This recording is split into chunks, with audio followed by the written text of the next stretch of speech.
right, we're going to do mic check first. Let me get the mic check chat. Let me know if my mic's working.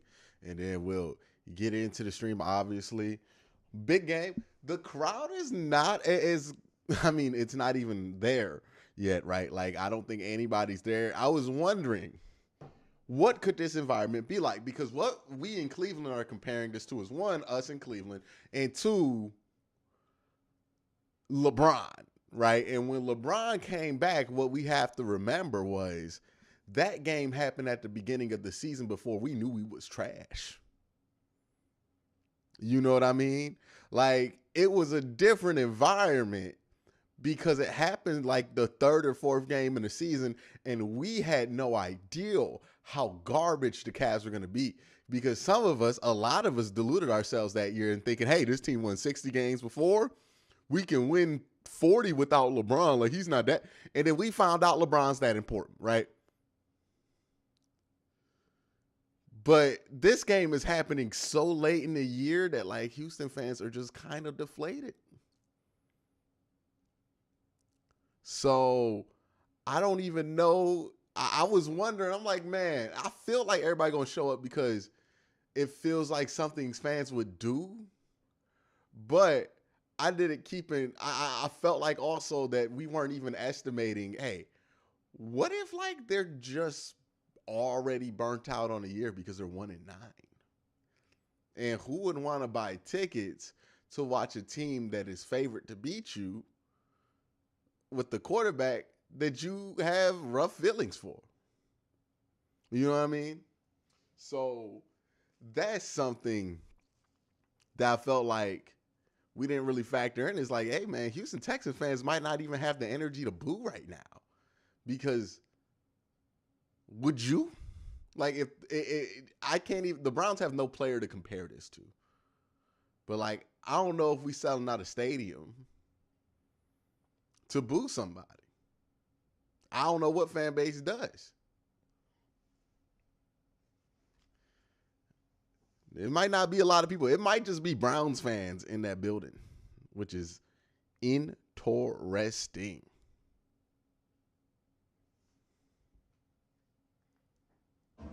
All right.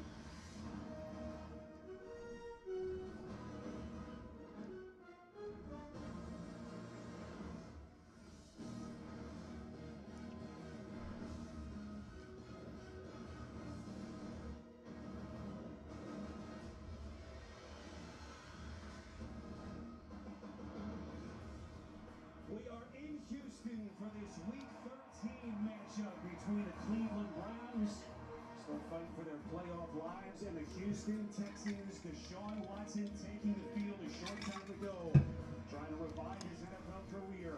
He makes his Browns debut next on CBS. It's a Little Caesars Pizza pregame with Pals, Pepsi. And this is also a reminder, Twitter is not real life. Right? The discourse that happens on Twitter is not necessarily what people are doing who aren't on Twitter. It's just representative of people on Twitter. And as somebody who's on Twitter, there is a specific type of people on Twitter.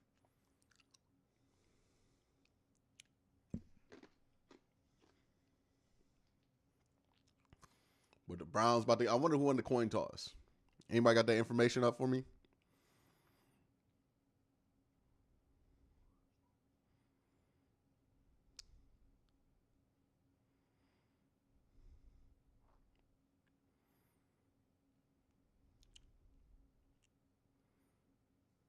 But it's going to be interesting.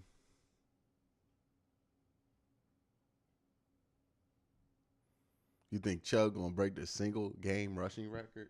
That'd be something. Denver defense, but the Broncos offense is stuck in neutral. I think the Ravens turn it around today and explode this week. Okay, good pick by you, Boomer. I'm looking at your Bengals. The last year game against the Kansas Should we want to toss? Hey. And I think he has another big day today. So we defer to the same. That's huge, man. Hey, look, winning the toss and deferring means that we can't get double dipped on. And that's been the Browns' biggest Achilles heel, is being double dipped on. Welcomes you to the following presentation of the National Football League.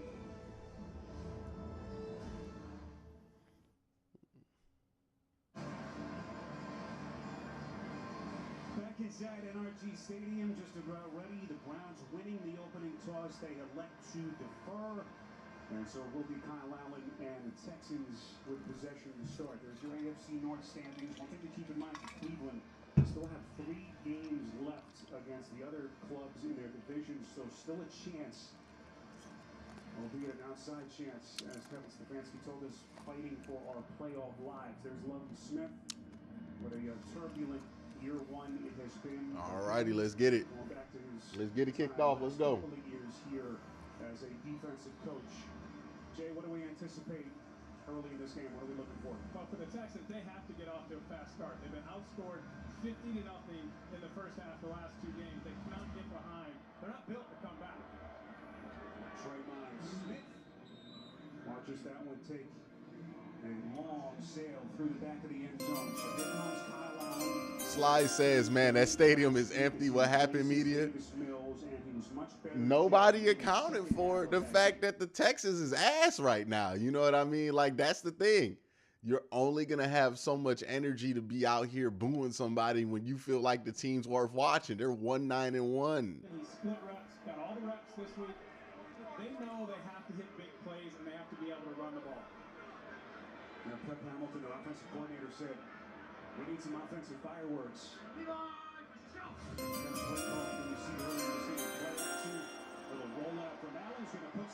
Oh, picked off. No, it's broken up.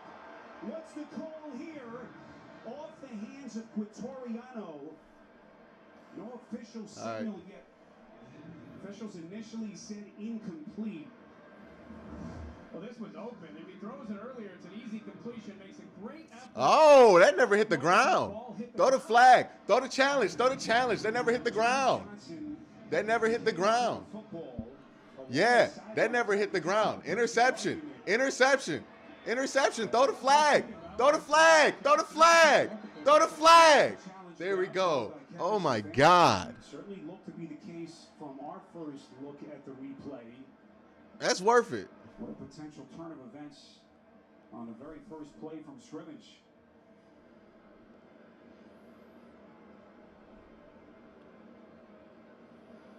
Stefanski going through that process of... All right. On the previous play, incomplete pass is being challenged by Cleveland. Will be reviewed. I was scared. Like, yo, let that one go. Can't let that one go. Throw that flag, man. But obviously, Stefanski getting the nod from his assistants upstairs. They will indeed challenge and take a closer look. He got both feet in. John Johnson interception. Uh-oh. Oh, boy. Oh, boy. Oh, boy. Wow. Wow. Is that really how the first play of this game is going to go? Incredible. It looks like an interception to me. Ball never hit the ground. It's a live ball at that point. John Johnson gets 2 feet in. Unless they got a clear angle of that thing. Well, unless they have, yeah, there's a clear angle of it not hitting the ground. So I don't know how they don't overturn this. But the referees have been something else this year. So I'm not going to assume that it's just going to go the right way. Meow, meow, no. Off the table. Off the table. Off the table. She just rude. So that's what I think. I want to thank 500 of y'all for being in here. Make sure you hit that like button. If you're new here, hit the subscribe button. Ding that notification bell so you don't miss any uploads from me. Also, I just want to remind you again, hit that like button. Hit the like button. Hit the like button right now. I don't know how many likes we got, but I bet it's not a good amount of likes. Hit that like button so the stream can be shared more. And if you want to let people know what you're doing, please feel free to share the stream on Twitter or wherever you share that kind of information. That being said, they are reviewing what looks like to be a John Johnson interception that bounced off the hands of Houston's tight end. The Browns are challenging the ruling, which was ruled a incomplete pass. So they're challenging that ruling, and they're going to see whether or not that's going to be ruled favorably for the Cleveland Browns. It looks like, from my assessment of it, and again, I'm not one of those referees, that it did not hit the ground from the angles that I have seen so far. But we will see. We're about to come back from commercial break right now, and we will see what they do with it. Nope, another commercial. Too many commercials, man. But I guess it's how everybody makes money. So it's a necessary evil. Yes, sir. It's overturned, and Watson's on the field. Call here in Houston has indeed been overturned. Interception for John Johnson. He said take a shot immediately. That's crazy. Here comes Deshaun Watson, at one time the favorite son of this city from a sports He looks standpoint. relaxed. Smile on his face as he takes the field for the first time as a member of the Cleveland Browns. I think Kevin Stefanski is going to help him with his play call. Heavy dose of run. You'll get some RPOs, maybe a couple of quick screens just to get him comfortable early in this game. You know, he hasn't played in 700 days. He's been practicing. They had a whole plan going all the way back to OTAs to get him ready for this moment right here. You hear smattering of blues here as Watson takes the field for the first time. Same deal when he first came out for his warm-ups about 90 minutes before kick. What are they doing? Verification of the spot. So Lant Clark and his officiating mates trying to sort through the confusion. They will mark it down at the Browns' 43-yard line. A quick peek, Toriano unable to squeeze it. It doesn't mean that it never hit the turf. Yeah, he didn't have possession. It didn't hit the turf. It goes up. You get the catch at 2 feet in bounds. Leads to the interception. So Watson begins under center. Woo. Nick Chubb, Q, I got my Paquette chip. When you suffer, I will too. I appreciate that. You ain't got to do it, but I appreciate that. By the way, I'm eating that hot chip tomorrow on AFC North Talking. You want to make sure you check that out. All right, so after a long, weird delay, they finally get the first play off. It's 2nd and 3 for the Browns. They're going to be in gun. They're going empty. Nope, pistol. They're going to check into a short gun. On 2nd and 3, Watson's first strike is incomplete. Intended for Amari Cooper, well played by Steven Nelson. 3rd and 3. And it will be 3rd and 3 coming up. One injury note to mention for the Cleveland Browns. No David Njoku, Jay, had that incredible one-handed touchdown catch to tie the game last week when their comeback won against Tampa Bay. Njoku unavailable today with a knee injury. And keep an eye on Amari Cooper there. He's the outside receiver in that bunch formation. On 3rd and 3, here they come. Watson escapes. Still giving chase. And somehow Watson able to get the football out. Incomplete, looking for David Bell, but heavy pressure. And it was Jerry Hughes coming with some serious heat. Boy, he still got that ability to escape. Drops back there. Jerry Hughes beats Jed Wills outside. He just spins out of it. Tries to throw this one on the run, and I just think David Bell drops it. Got to get a better look at it to know if that's what happened.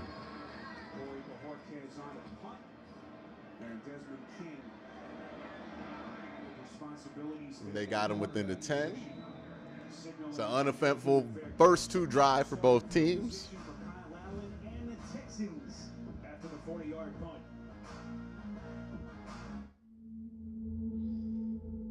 Give thanks to God. The Lord is with us. I will come back to you.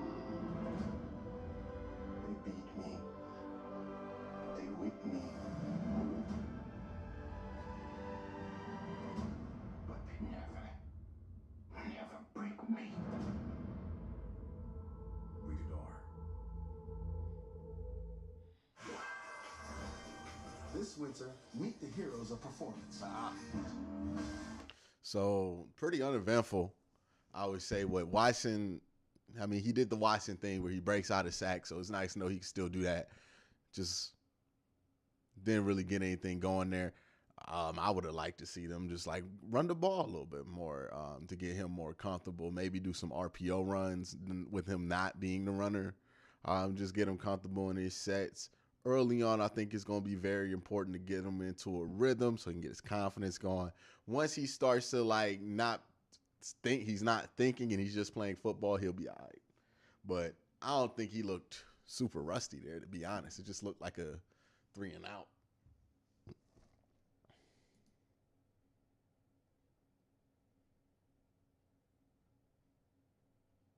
Some of y'all got some terror. Y'all like, some of y'all love to make jokes, but y'all not good at it. And like I'm Tinder swiping the whole game because I'm watching the game. You're just not good at jokes. Jed Wills is okay, Chris. Like he's not the greatest. He's not Joe Thomas, but he's not like a terrible tackle. He's like a pretty good starting level. Like he on the same plane. Like he's just a decent left tackle. Like he's not gonna be a Pro Bowler, but he's good enough that he's gonna be in the league for a long time. As soon as today, State Farm. Like a good neighbor, State Farm is there. And by Acura. Precision, crafted performance.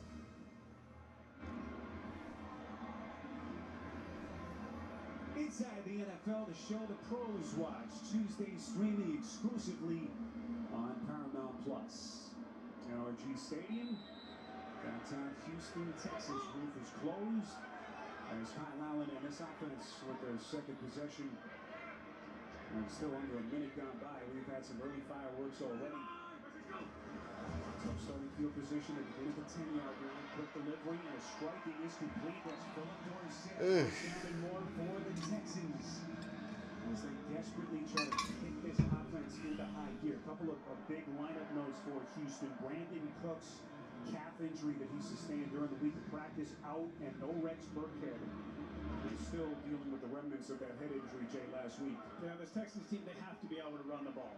Dameon Pierce, the great rookie running back, only 16 yards rushing in the last 2 games.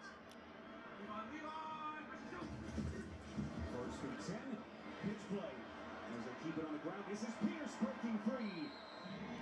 Clowney did a lazy arm tackle attempt there. He knows better.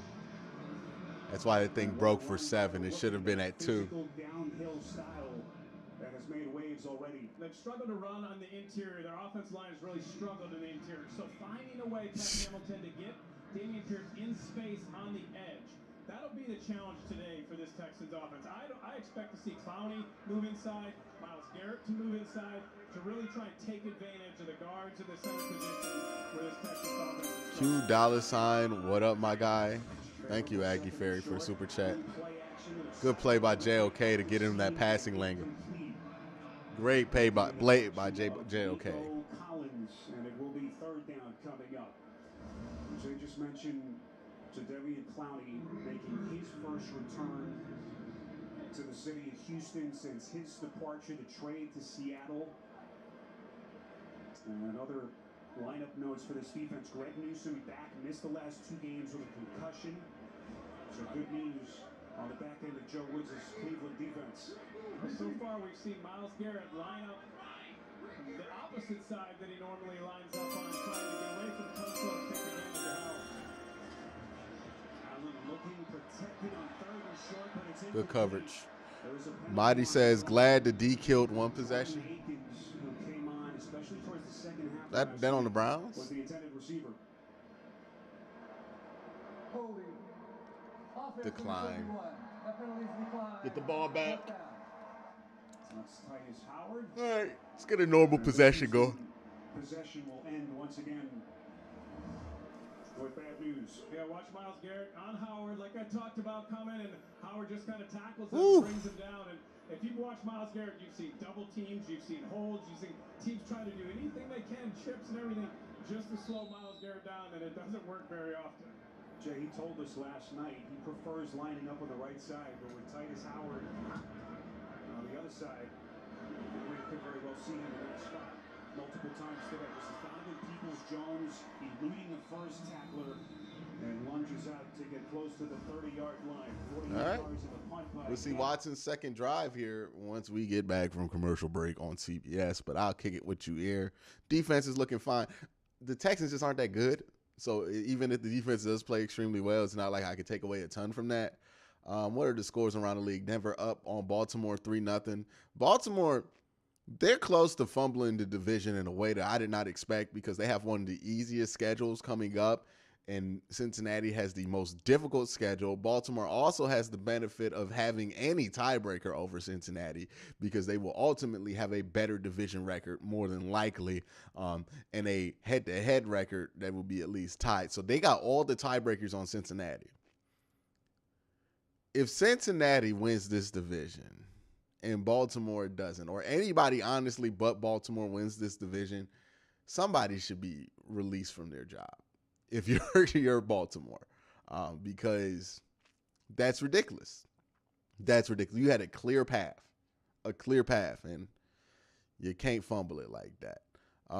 Green Bay is down 3 to Chicago. The Jets are down 3 to Minnesota. Washington is up 3, and Detroit is up 7 on Jacksonville. So not much going on around the league.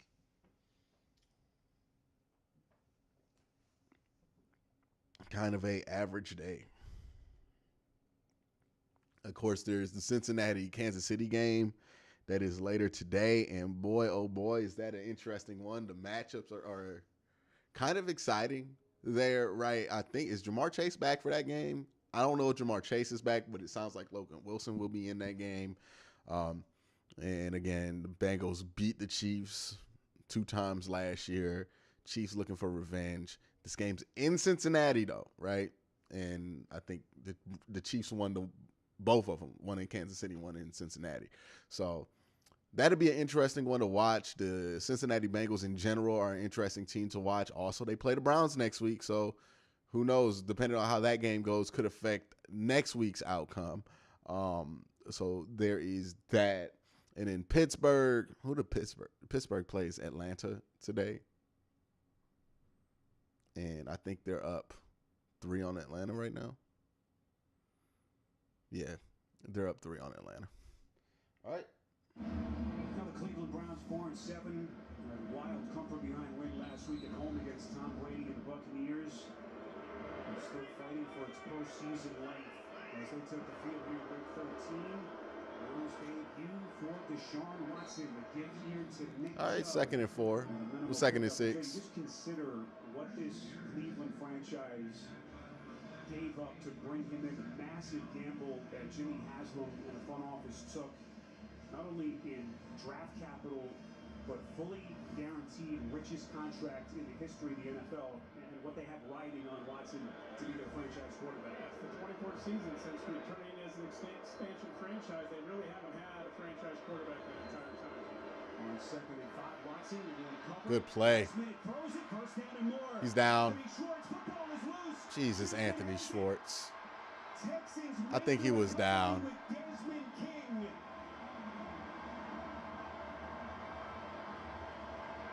And another big early turning moment in his opening quarter. Was he down? Let's see a replay. Confirming the ruling of the field. Ja. Clear recovery. Anthony Schwartz, man. I'd be trying to help you, but you got to help yourself, dog. Oh, my God. He has the ball. He took more than 3 steps. Continued to go in there. Yeah, it's a fumble. The punch out, something that Lovie Smith, since he's taken over this defense, made a priority. Knocking the ball out. Trying to make sure they put that ball on the ground. They track that every practice, every game. It was a big play for that defense. Schwartz, second year, seeing had that big touchdown run last week. Thinking about it down on that Cleveland sideline. So now Allen and company in business. This is Pierce. Once again showing the wheels. So everyone talks about his contact balance. At least he caught it. Breaking those arm tackle is so difficult to bring down. Just watching here and the space that's created. The Browns defense has struggled. We're doing that same shit. Interior. Houston coming in, they knew they had to be able to run the ball in the interior, take advantage of those defensive tackles, move the line of scrimmage. Where the Browns are really struggling is the point of attack. And the interior of that defensive line. You saw it there. On 2nd and 4, Texans keep it on the ground with Pep Hamilton calling the plays, and Pierce looks like he is a little bit short of that first down marker. And this was a top 5 rated Cleveland defense last year. As you see the early pyrotechnics already, a couple of turnovers committed by both teams, but their struggles really rooted against the run game this season. Yeah, really probably 2-down territory here for the Texans. So you could take a shot here if you wanted to. No shot they go 2 down here, right? Why would you go 2 down?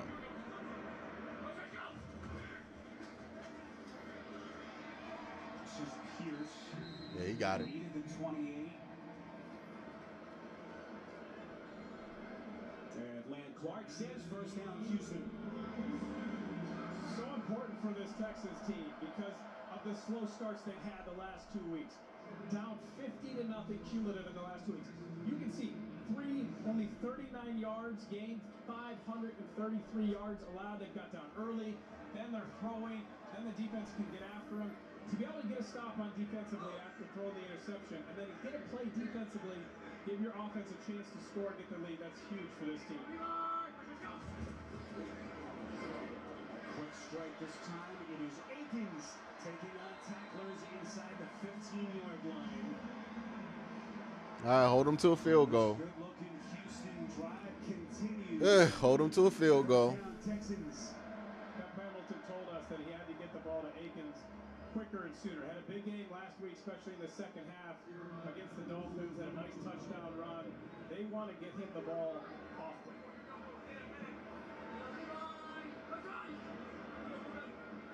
Dario Gunbowale now the ball setback as Pierce gets a breather. Play action from Allen towards the end zone. Nope. Corner, and it'll be incomplete. Good defense. Looking for Brett. It's going to be a late hit. Flag from God damn it. the 4-yard line. How? It was in the process of throwing. It was Jordan Elliott applying the That was in the process of throwing. Wait the call from Land Clark. Ain't no way that's what they about to call. Personal foul. Oh, Face mask. offense? All right. A 15-yard penalty. There we go. Play, first down. It's tight end Brevin Jordan. All right, I'm about to say, no way they about to call no roughing. O.J. Howard being a healthy scratch. And a big early mistake committed by Jordan, the second-year tight end. Schwartz made Watson look bad in the preseason, LOL. Elliott on the interior, and that's where this I mean, Watson looked good on the play. He completed the pass. Schwartz looked bad on that play. Schwartz made Schwartz look bad on that play. Goodness gracious. Just a clear fumble. I mean, he's young. I'm going to not be too difficult. Everybody else is going to be rough on him. I'm going to just let it live. Flags a whistle, this play dead. Looks like a potential false start. False start. Offense, number 71. 5-yard penalty. Hey, they about to penalize themselves out of field goal range? This Texans team looking like a team that is 1-9-1 on the season.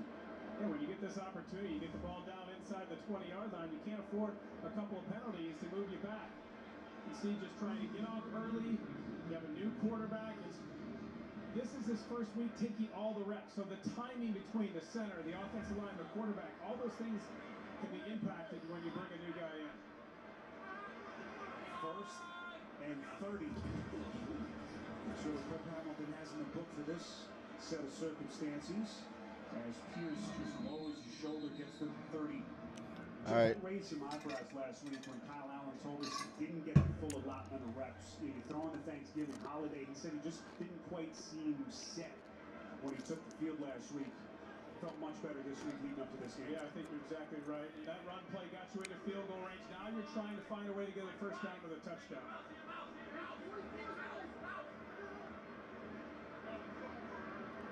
Second and 24. Oh, wow. Great tackle by, was that Taven? Somebody hung in there late. Would have been a big play if he wouldn't have held on. Pierce picks up 5. And let's get more now on Pierce. As we throw downstairs to a knee. Guys, yesterday Myles Garrett had a little fun with us saying that defensive coordinator Joe Woods compared the rookie running back, Dameon Pierce, to Walter Payton because of his contact balance, because of the way he runs through arm tackles. I talked to Woods about that. He said, I needed to get my guys' attention. So Good old ugly football, Chris Gustafaro. Thank you. Pick.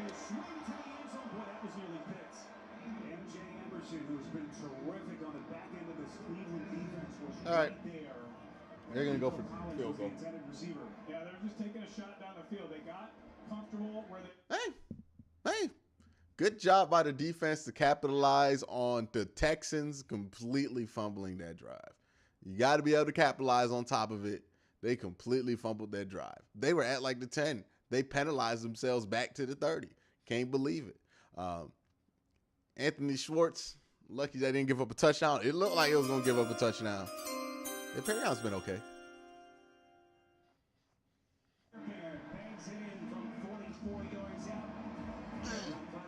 Limit that thing to 3. Ain't that big of a deal. Houston scoring our first points. This is Antonelli's Tea Shop, and we're the Antonellis. We chose our Spark Cash Plus card from Capital One because we earn unlimited 2% cash back on every purchase. And with no preset spending limit, our purchasing power adapts to our business needs. What's in your wallet?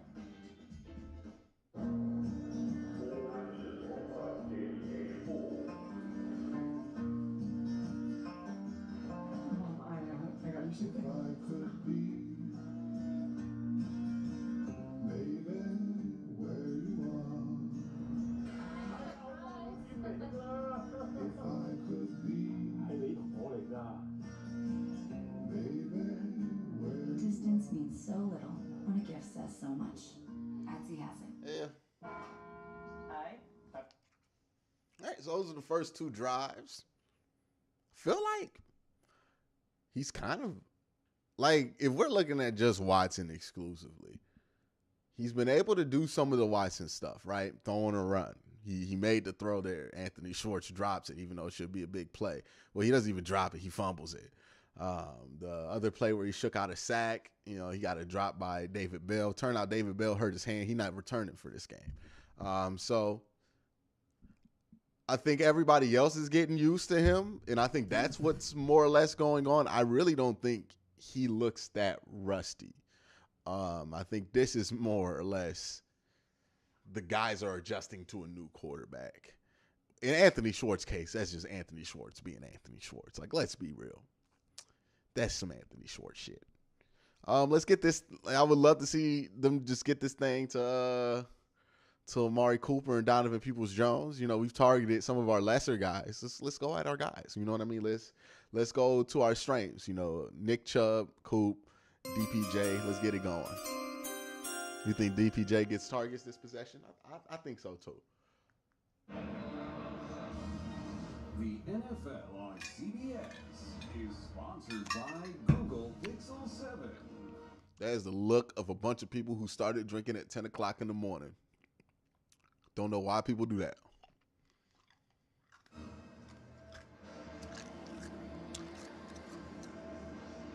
3-0 Texans off the 44-yard field goal by that man, Tahiti Fairbairn. And that's where we sit with 8 change left. Opening quarter here in Houston, Texas. It's been a very slow opening quarter, too. Texans trying to pick up the pieces. 6 straight losses. Let's get a nice, long, sustained drive here.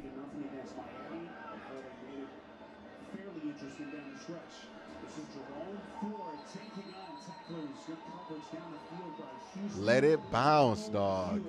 Let it bounce. So here comes Deshaun Watson. He hasn't had much of a chance yet to get much of a rhythm of this offense. That was a nice throw to Schwartz. Deshaun can't do anything about him fumbling, but he is an anticipatory thrower. He's going to look for it.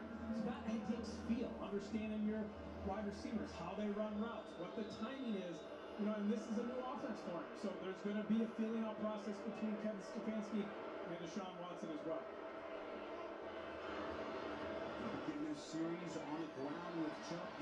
Oh, you see just the difference having Deshaun Watson on the field has right here. Oh, my goodness.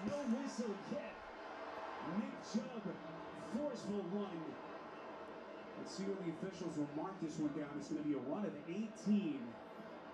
And a first down by Chubb. I'm such a big fan of Nick Chubb, just because he's unselfish, he's physical, he does everything you want him to do. He doesn't talk. Look at this. Deshaun Watson run fakes the other way. And look at how many less bodies are on that side of the field now. And Chubb just getting these 4 or 5 yards easy. And they ran a read option play there 2 times in a row, 2 read option plays. That was really working well. Top 10 in the NFL in a number of categories. And the question now is, can he continue that trend? Yeah, they have outperformed offensively. That's not why they've lost games. Why they keep showing Jacoby? I think you'll see RPOs added to this offense, something Deshaun Watson does very well. Did it in college at Clemson, did it with the Texans. Oh, that's a bad throw. Yeah, he threw it low. So hasn't been able to get to connect with Amari Cooper. But that RPO action that he brings. But they ran an RPO right there. First time I've ever seen Kevin run one. They get tipped. It got tipped. Yeah, it looks like it got tipped. Little low there, and he knows like it's going to take time. And Didi talked about it in her open where she said you can't do it all in one play. He's got to continue to stay within himself. Barnes started empty now. Kareem Hunt in the backfield on 3rd and 6. Pocket starts to muddy. There you go. Low, but he gets it to Hunt. Officials say it is indeed a catch, and that is going to be enough for a Cleveland first down. They pick up 7. One of the things that I've seen so far from Deshaun is a good job moving in the pocket. Yeah, he's throwing a lot of these things low. Wonder why. Very good hands for a running back. Goes down low. You see a couple of low passes from Deshaun. It's hard to put yourself in the feel of a game-like feel and being able to throw like that. When you're out there just throwing with receivers, that's completely different. This is Hunt, good push by that Houston front. The other thing that I thought was interesting in our conversation with Kevin Stefanski yesterday, he said that there's this misconception that Deshaun only prefers the shotgun, but he said he loves being under center, and Stefanski just feels like there's so much that he can do with the playbook as they continue to get acclimated to one another. They line up here from the gun on 2nd and 12. You see the run pass balance. Watson looking for some daylight. Everyone covered initially. Surveys, throws, and completes. It's going to be holding, though. And set the flag thrown just behind the line of scrimmage. What was that angle? That camera angle?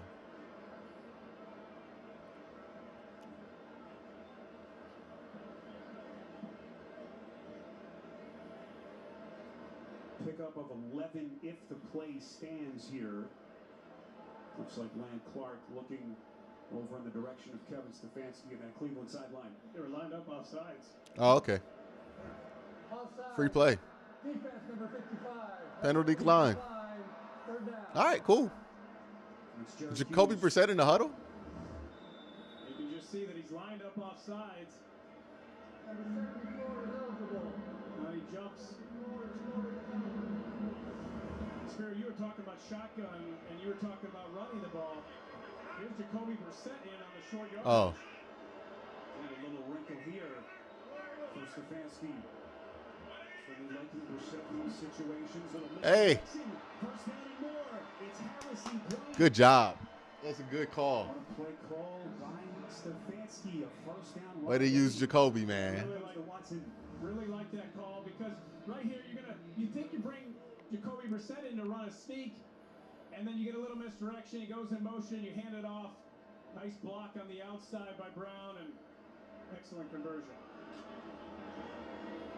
Nice to see you, Jacoby. Harrison Bryant stepping into the starting role today with the absence of David Njoku. So Watson. Oh, they got some big package. They got beef in there today. On 1st and 10 inside the Texans 40.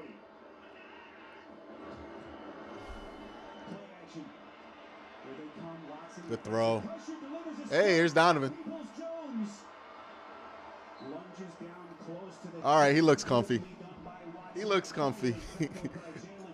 Last couple throws, he looks comfy. They line up Donovan Peoples-Jones here, up top, and And he's just going to come all the way across. Yeah, Peoples-Jones here, bootleg. He's more poised in the pocket than I thought he would be on his first game back. Just kind of stands in there. Safeties, and it's wide open. That's something we saw in Miami last week a lot. The space underneath the safety. I thought he would be a little bit jumpy on his first game back, but he seems pretty calm. Taking advantage of it, creating the space with the play action. Another good call. Okay, he looks like he's just in it now. Oh, damn. Never mind.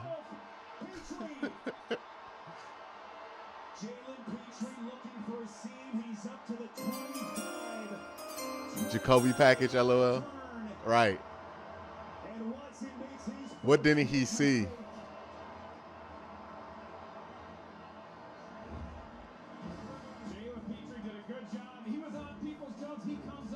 He just threw it hot. He just threw it hot. He didn't see it. Oh, well. If advanced lung cancer has you searching for possibilities, discover a different first treatment.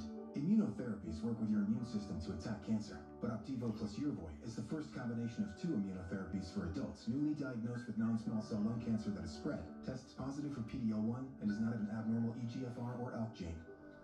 Opdivo plus Yervoy is not chemotherapy. It works differently. It helps your immune system fight cancer in 2 different ways. Opdivo and Yervoy can cause your immune system to harm healthy parts of your body during and after treatment. These problems can be severe and lead to death. See your doctor right away if you have a cough, chest pain, shortness of breath, irregular heartbeat, diarrhea, constipation, severe stomach. Yeah, it looked like the pocket kind of muddled up on him in the middle. He threw it hot without seeing the middle, so he just didn't see Jalen Petrie right there in the end zone. Unfortunate. Defense should be able to get the ball back. Don't want to let Houston score here, though, because I don't care who you're playing. You don't want to go down 10 to nobody. You don't ever want to go down 10, so. Couple mistakes early on offense. Just getting the rust off. He looked pretty calm. Like, it seemed like he was pretty in motion, in rhythm. I think he almost got a little too comfortable that he kind of forgot some shit. You know what I mean? Like, it's just going to be up and down.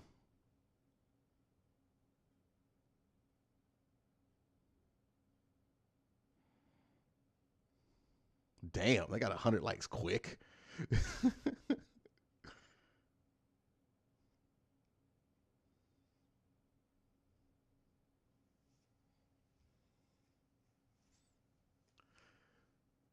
But, yeah, it's an interception. He was going to throw 1. I think he's probably going to throw 4 for the last 6 games, probably. He got 1 out the way. Those are going to happen. I think he might even throw 5, like 1 more on top of average, just because he's coming back. That was one where it looked like he wanted to get into something quick. I think he thought he saw something, and maybe Jalen Petrie was just out of position and kind of just wandered into a spot he wasn't supposed to be and just kind of caught it. But it looked like from the energy he had, he thought he saw something and went hot with it. Yeah, he's like, I saw something, I went hot, I wanted to get the ball off, and then he just was there. The recipient of Deshaun's first mistake early in this game. And they were talking about it down on that sideline. Stefanski walking over. Hey, maybe he needs that first mistake to kind of. Take over right around the 25-yard line. A little pitch back. Allen going to throw it down the field and finds his man. It's Brevin Jordan. Masterfully. They did all that for 10 yards. And what a pass by Allen. Pep Hamilton told us he was going to come out and be aggressive. They had to hit some big plays down the field. They've done it a couple times. You're going to see this is where the ball is going to end up. They're going to pitch it, get the defense over pursuing, throw it back to the quarterback, and then Allen with an excellent. Yeah, Tony Fields got caught peeking. This is an offense that has failed to score 20 points in 5 straight games. Better be rusty against Houston than Baltimore or Cincy. He'll have rust pop up in those games in certain spots. Again, I don't think the rust is going to be like every play he's going to look rusty. No, sir. It's covered. Incomplete, looking for Collins. Jay, take us back to that Watson pick. Well, Petrie is a rookie, but he played this like a veteran. Watch in the middle right here, because that's where Deshaun Watson is looking. But as we see it go, Deshaun thinks that Petrie is going to carry Donovan Peoples-Jones as he continues to run right here, and then he bowls back out. Petrie comes back underneath, and then that's where he makes the interception. Just a really good job by that rookie. He thought that Petrie was going to carry. Talking about Deshaun down at that Cleveland sideline, now hoping that their defense can get them off the hook. So 2nd and 10 from their own 46. Showing blitz. Oh, goddamn it, y'all. This is Pierce getting to the second level inside the Cleveland 45-yard line. This will be a first down run for Houston. A run of 11, and Pierce looking a whole lot better than he did, Jay, over the last 2 weeks. Offensive line. Watch the offensive line here. Watch the line of scrimmage, and watch as Houston gets the pushback and resets the offensive line. Pierce doesn't get touched until he's almost 10 yards downfield. One thing we're seeing, that left guard platoon situation. Kenyon Green, the rookie, started today for Lovie Smith, but Justin McCray right now into the game at left guard.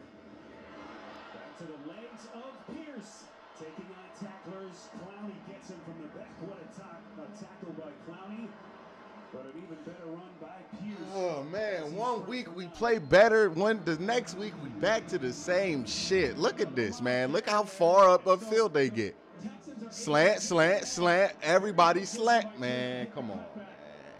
And then play for more yards. He's a tough, physical runner that runs through contact. You heard Giddy talking about Joe Woods trying to pour on his defense, that we had to get numbers to the ball and be physical at the point of attack. See the struggles of Pierce the last 2 games already. Lamar is injured. Hope he's okay. Oh my God, make the fucking tackle. Pierce inside the 30. Yeah, I hope Lamar's okay. The six again. Grant Delpit, boy, had him dead to rights in the backfield. But the rookie makes a miss to pick up a half dozen. So Myles Garrett, Jay, down on that Cleveland sideline, he's been bothered by the shoulder injury. Really hasn't been physically right since the car crash late September. Yeah, I haven't seen him in here on this drive. Something certainly to keep tabs on. Down on that Cleveland sideline. So under a minute left in the quarter. Allen, quick delivery. Far side. This is Collins taking out tacklers. Nico Collins. Manly move. Man, just let the quarter end. A pickup of 13 and a big Houston first down. Nico Collins, I think he was fired up watching his Michigan Wolverines be physical last night and win a Big Ten championship. He came out here and played the same way. I was wondering how long it would take you to mention that. Final seconds are going to come off the clock as Nico Collins with the exclamation point. Setting up the Texans for some physical running after the kick. Oh, man. Well, the Browns' defense still sucks. Browns' defense still sucks. Woods about to be exposed today. Watson needs time. What's it? What? Dog, has Joe Woods not been exposed? Are we waiting for the Joe Woods exposing? Was that not this whole season? What do we mean he's about to get exposed? He's been exposed. We've been talking about firing him at least like with 100% approval rating since like September. What do we mean exposed today? You can't expose what's been out there for months. At that point, it's just some shit that's out there. Jordan Elliott has Togo. He just gets pushed a toga. Is that what you meant? He's a sumo wrestler. He just gets pushed around. Hey, man, they stink. They stink. They stink. They stinky stink, man. Like, ain't nothing about it other than they stink.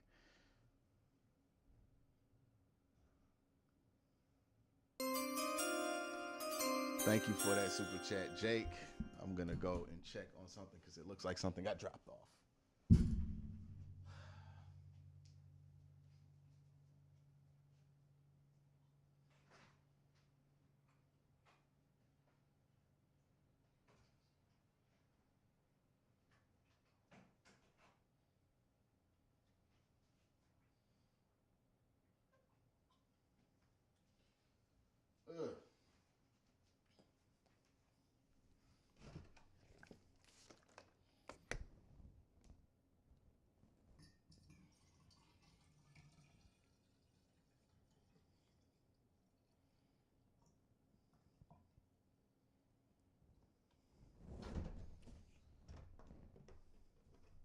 All right.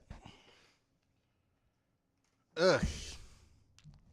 So a less than desirable start to this game.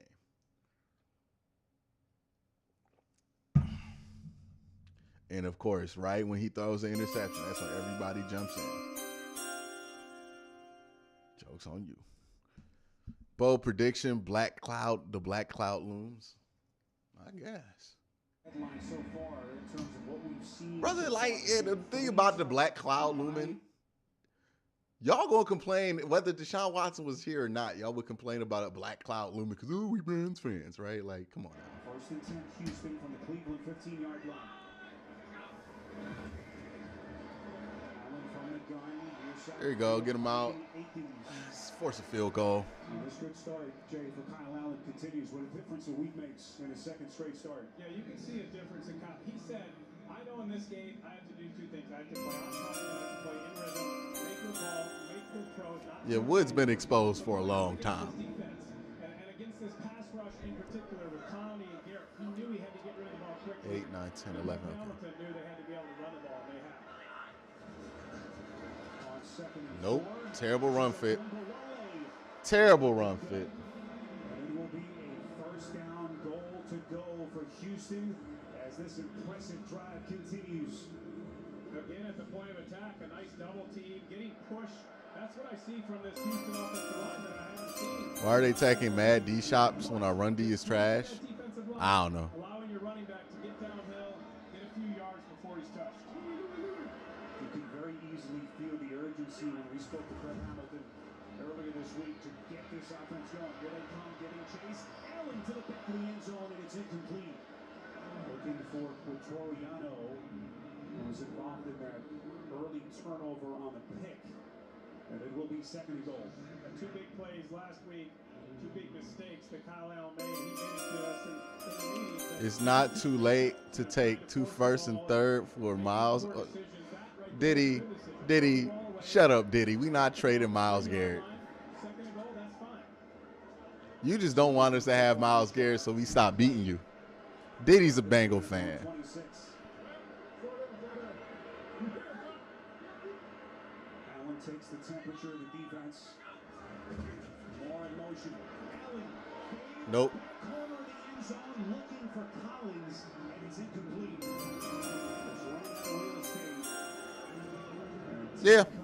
Yeah, the offense has had +1 in turnovers right now, 2 turnovers total. Is what it is. Offense got to do a better job. Schwartz fumbled. Watson throwing an interception in the red zone. Can't have him. Second lowest passer rating against among all rookies in the NFL. Hey, pair with Denzel Ward. I mean, you got an excellent secondary build. No way they don't just run here, right? Little miscommunication. They did signal for the timeout before the ball was snapped. Timeout. Houston, the first of the half. It'll be 30 seconds left. Got a huge sigh of relief. How does that happen? Sideline. As they will talk about it. How does that happen? With a third down and goal coming up. Well, the BAU is back in Cleveland Lions evolution. The team faces its biggest threat yet. A nationwide network of serial killers. Stream the new series now exclusively on Paramount Plus at theparamountplus.com to try for free. No way they don't just run it here, right? Great to have you with us. NRG Stadium in Houston. Spiro Diaz, Jake Feely, Aditi Kinkawala. Our producer Jason Ross, Chris Spencer, our director, rest of our terrific CBS crew. Week 13, Texans with Kyle Allen making a second straight start. 11th play of this drive. Again, it began at their own 26. They've been successful running the ball inside. One play outside, the rest inside. See Kyle Allen switching the running back, reset the play. There you go, Miles. An inch a little bit closer does Ogunbowale, becoming a little bit more of a factor in this offense. 4th and goal. Are they just going to kick the field goal? Yeah, the ball came out, but he was down. They ruled him down before. Do you think Watson's stats will look like? I don't know. See the space there. Myles Garrett coming across. See the left leg down before that ball comes out. Jay, you like this decision? Offense staying on the field. Absolutely. Lovie Smith says let's go for it. Not only do I like it offensively, trying to go and get this and punch it in and take a 10-0 lead, but I like if you don't get it, you're pushing this offense back up on the 1-yard line. 4th and goal. Allen the fake. Pass incomplete. Ooh, and it looks like Pierce got hurt. Hairston was lit up. Spiro, I like Grant Delpit, great play. Like the play call. Huh? You've been successful inside running the ball. Trust your offensive line. I can't believe they went for that. I mean, like, I guess what do you have to lose if you're Houston, right? Like, you're not going to operate on normal football operations rules. But, like, all right. Well, hey, they only got 3 points out those 2 turnovers, so we're feeling decent about that. Offense needs to start stepping it up. It's been about a quarter. Let's see where Watson's at. I'm trying not to overreact in any direction in this whole thing, because there's going to be a ton of people who will give you overreaction in one direction and overreaction in the other. I am trying to make sure that I am giving a useful reaction here, right? I would say it's been an up and down thing. I think his best plays were on that same drive where he also threw the interception.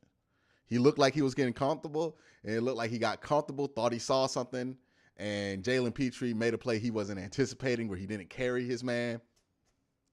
Is what it is. You got to go. That's just a regular football interception. Like, that's just how interceptions happen. Can't have them in the red zone. He knows that, and they'll get it done.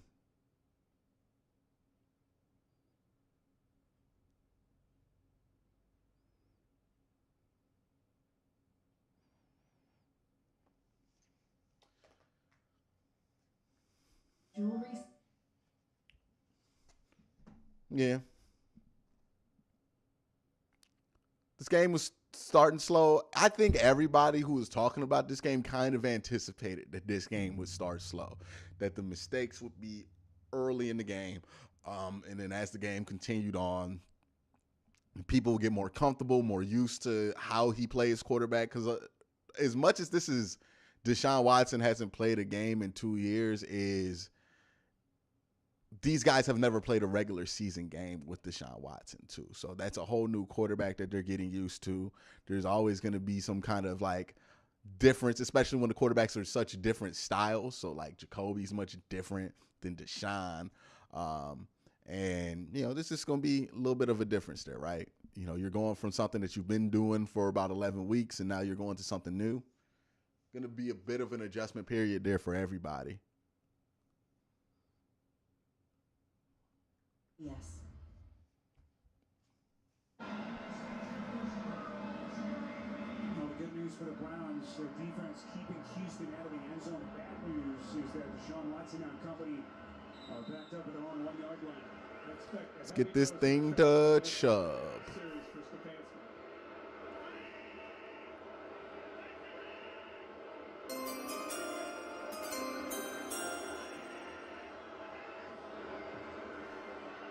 Chubb looking for Daylay. Able to pick up maybe a yard on the play.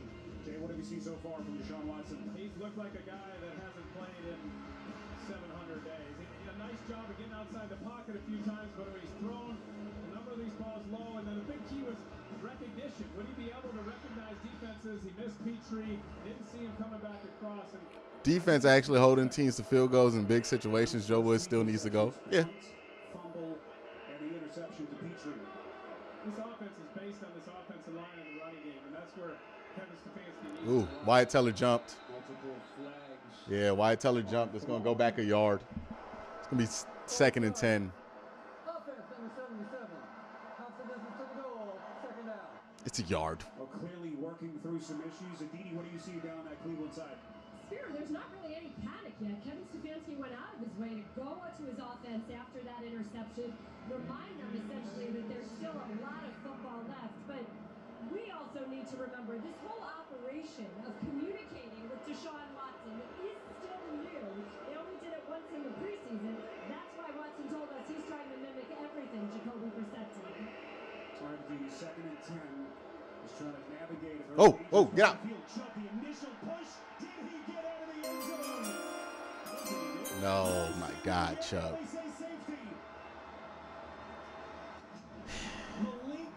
Are they going to review this? Among the tacklers for Houston.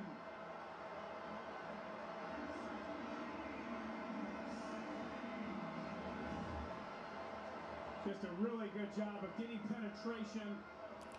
Yeah, that's on Nick Chubb. Into the backfield, not allowing him to get out. You can't run right into his back on that situation. You have to know that you just got to pick a gap. That's on Chubb. Chubb's got to be better at that situation. I mean, we have had our complaints about Nick Chubb in short yardage situations. This is one of them.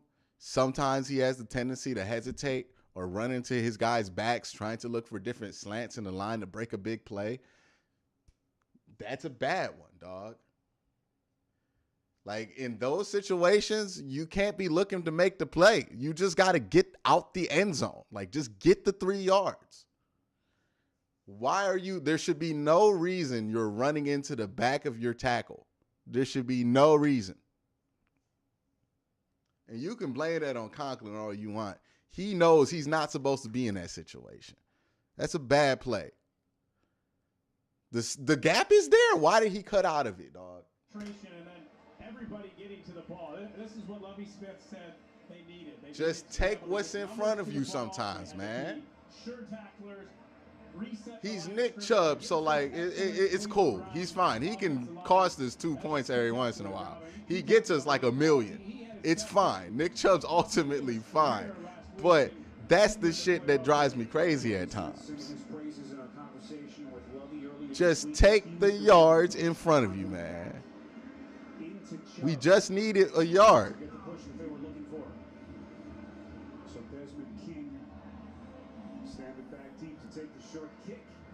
This is a weird-ass game, man. So 3 Cleveland turnovers already, just a couple of minutes into the second quarter. Oh, great punt. What a kick by Bohorquez. Jay appreciates that. Here's King. King looking for some open real estate. King on the run. Out to the 40-yard line. Was he touched? Trying to pick up some extra yards at the end of the play. We'll see where the officials mark the football. Special teams trash. Inside Cleveland territory. A return of 50 from the former Pro Bowl return. I'm not going to lie, though. If Houston gets out of this disastrous of a first quarter for the Browns, where they've had 3 turnovers and they only get out of it with an 8-point lead, like, damn, dog, that's just miserable. Yeah, he got the extra yards. Individual effort by your returner. Pretty good blocking. You have the big punt that created the opportunity. King took advantage of it. Spoiling a pretty good kick from your boy Bohorquez. Damian Pierce long setback as they mark it at the Cleveland 49-yard line. Pierce. No room to maneuver. Jordan Elliott among the tacklers. Perrion Winfrey's feeling good. Today update to New York we go. Pickett looking sharp. He's getting better every week, Coach. And JB, guy goes up as the Connor Hayward. That's Cam Hayward's brother. And the Pittsburgh Steelers take a 13-3 lead on the Atlanta Falcons. But the Falcons are trash. All right, gentlemen. Cleveland Brown fans hoping to get some help from their old friends down in Atlanta. It's 4-7 in that AFC North Division. Good play, JOK. Way to crash it. Slow it down at least. All right, 3rd and 9. Let's get him off the field. The way he runs the football, but good push that time. It'll be 3rd and 9. Yeah, it's a defense that has been a disappointment early in the season. We did the first 2 games. Miscommunication, big plays. Joe Woods tried to be a little bit more conservative. Yeah, that close to the end zone needed to be. Players that play fast. Right here, 3rd down. You got to be aware of Myles Garrett and Clowney. Njoku being out affected things. That Njoku ain't got nothing to do with that, man. You just got to be smarter in that situation. Know where you are in the part of the field. They're going to make the tackle, get off the field. What's that, a 43, 42? 3 yards short. So that's a 52, 58-yard field goal. They're not. They're bringing their punter on. Yeah, they're going to punt. Right now, you have a 5-0 lead. I would be more aggressive and go for that here. But Kyle Allen, he knew he had to get rid of that ball quickly. Myles Garrett split the guard of the tackle, came inside. If he doesn't get rid of that ball so quick, he doesn't complete it. He's short of a first down. So here's Cameron Johnston, fourth in the NFL with 24 punts placed inside the 20. Good coverage. Oh, are you kidding me? And that is textbook. Draymond Smith getting down the field for Houston. Masterfully done by Johnston. 43 yards on the punt. Nah, that's not even a bad decision by Peoples-Jones there. You're not supposed to catch that. It's just a good punt.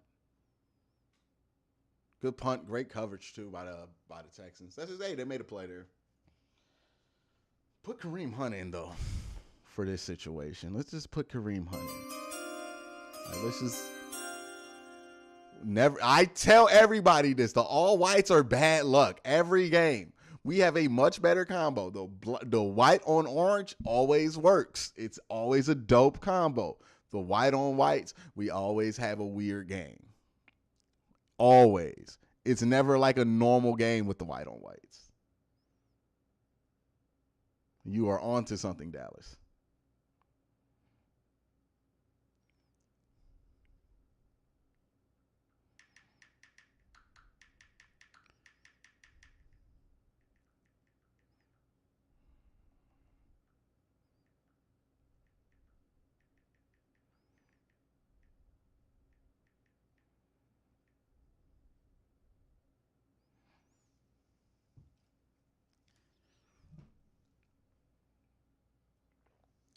Yeah, they should put Kareem in for the short yardage stuff. Because Kareem's just going to get downhill.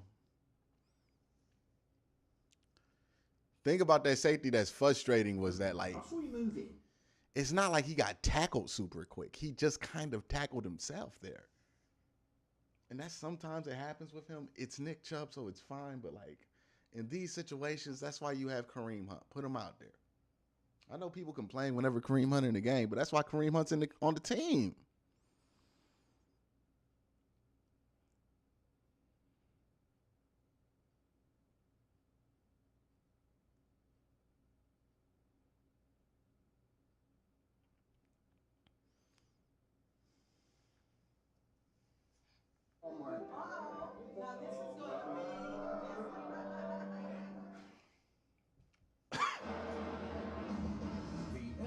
On CBS is sponsored by Walmart.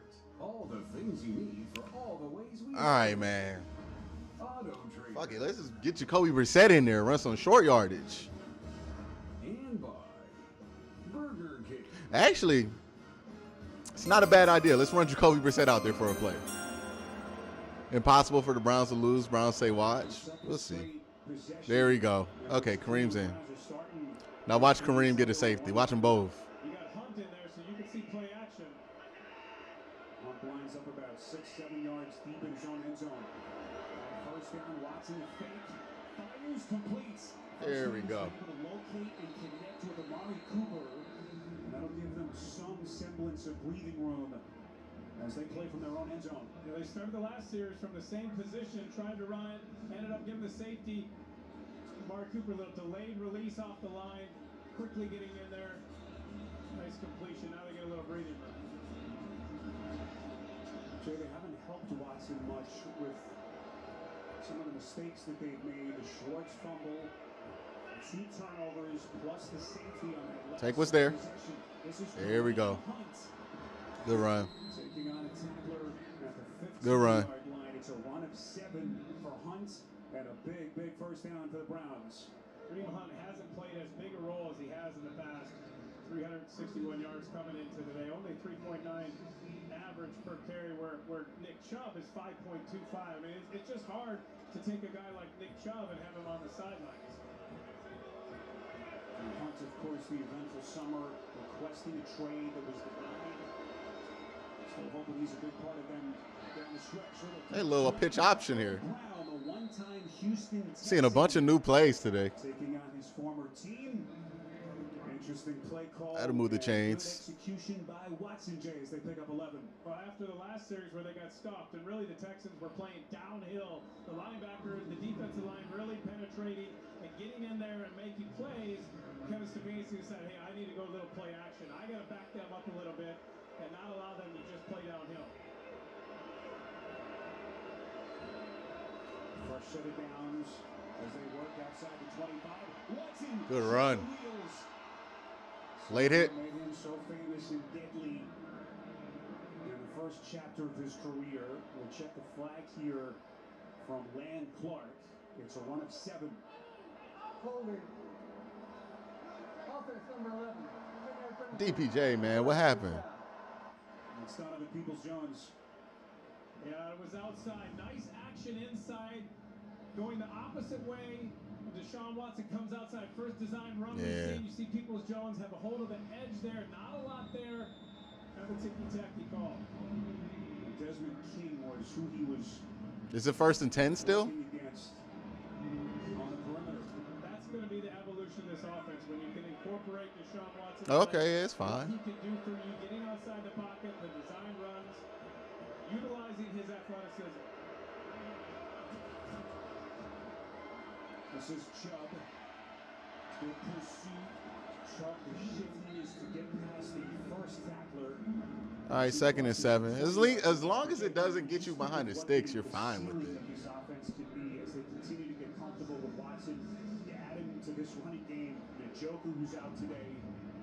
It's a pretty tantalizing mix. It is, and one of the areas where we haven't seen yet that I think over the course of the rest of the season you'll see is the ability to go deep. Jacoby Brissett, as good as he played for them, he wasn't very successful throwing deep balls, whereas Watson... Okay, so now it's 2nd and 16? What the... Okay. He's able to use his legs, buy time, and then find somebody deep. How quickly can he get comfortable? 2nd and 16. He fires complete. There we go. 3rd and short. Close to another first down marker. Hard hit at the end of the play as we go downstairs to Aditi. You referenced, gentlemen, the trip that he took in the Bahamas to try to get to know his teammates a little bit better. But Deshaun Watson actually asked receivers coach Shadow Shea to cut up film of the receivers, mostly of Amari Cooper and Donovan Peoples-Jones. He wanted to see how they run their routes, especially at the top of the route. When do they look up? Where do they locate the ball? Just so he could deliver a better ball. And Aditi, how quickly can they find their timing here? 3rd and 3. Interesting. Very short. On the ground here with Chubb. And he is well short of the first down. They needed the 37. Come on, run out Jacoby. Yeah, interesting play call there. You're trusting your offensive line and your running game. You know, you go in there, you allow Deshaun Watson to look at the defense. Over hand the punting? ball off, but another good job by this Texans defense. This Texans defense, much maligned. I would have went for that. Team in the NFL against the run, and they've been playing a lot better football today. Obo Okarunkwo among the tacklers for Houston. And boy, what a start for this Texans defense. As Bojorquez already has been a busy man. Desmond King. Oh. Okay, good catch. Elects to just watch that take a bounce just to his left. 58 yards on the punt by Bojorquez. Solid special teams play by Anthony Schwartz, y'all. Let's give it up for Anthony Schwartz. Let's highlight some positivity. That ball was bouncing backwards. It would have been like 5-10 yards the other way. Anthony Schwartz did the thing, caught it. Look, one thing you can say about Anthony Schwartz, he's not holding on to the ball, but he is catching it. And that is progress. That is progress that we can believe in. Okay. Look, positivity is a virtue. I'm going to use the restroom. I'll be back.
business and casual.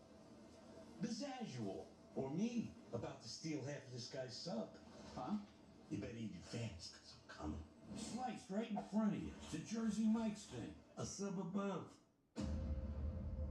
Greg, if you can't start a range war, range war's already started. Greed will be the thing that kills us all. It's amazing they're only down 5. They had a safety, a red zone interception, and what else happened? Coming up, the Verizon halftime report. We will send you to the fellas in New York. JB Phil, Nate Boomer, and Coach Cower. Which caught up around the league. Scores and highlights. Week number 13 around the NFL. It's all to come on the Verizon halftime report. 5-0. Houston field goal. 44-yarder from Fairbairn, and then a safety. It's a run. Points so far. Timeout and company begin just outside their own 7. Pierce takes a couple of shots. Job P. Somehow to get out of the backfield and just pick up any kind of positive yardage. But the departure of Deshaun Watson here, thought they had their franchise quarterback, and since it has been a revolving door as they try to figure out, Jay, really the biggest domino that was expected to fall in the offseason with all the big decisions that they have to make. Yeah, a lot of decisions for this Houston Texans franchise. You know, they were kind of hamstrung this year by $76 million in dead money. That led the league, and so they're building for the future with picks and trying to find answers. Ooh, wow. As Allen's pass is incomplete. So all right, 39, get off the field. He had a costly penalty earlier, and that one goes right through his fingertips. He's been inactive a number of times. That won't help you stay on the field. When you get those opportunities, you got to make those plays. That was a good throw by Kyle Allen. So tough down and distance here as they work from their own 10-yard line, 3rd and 9. You see Allen's early numbers. The early pick off the deflection. Here's Myles Garrett. You see Clowney inside, trying to work on that center and that guard. Clowney for a 2-point stance. Check down throw here to Ogunbowale. Okay, got him. All right. Big play by Ogunbowale. Force the punt. There you go. Appears to be short. Let's double dip here. Let's get some points before the half. Ogunbowale shaking his head. And a nice tackle by Emerson. That's a big stop for that Browns defense. You know, they haven't had a lot go their way in this game. Obviously down 5-0. You got an opportunity now with the stop, getting the ball back, try and go get points before halftime. And Jay, it feels like it's been one-sided in terms of what Houston has been able to do with its defense. Just hasn't been the case on the scoreboard, just a 5-point lead. Another punt here by Johnson. Peoples-Jones going to play it from the 25, breaks a couple of tackles. Peoples-Jones. He's gone. He's gone. Peoples-Jones. Peoples-Jones with one play. Oh, all righty. Well.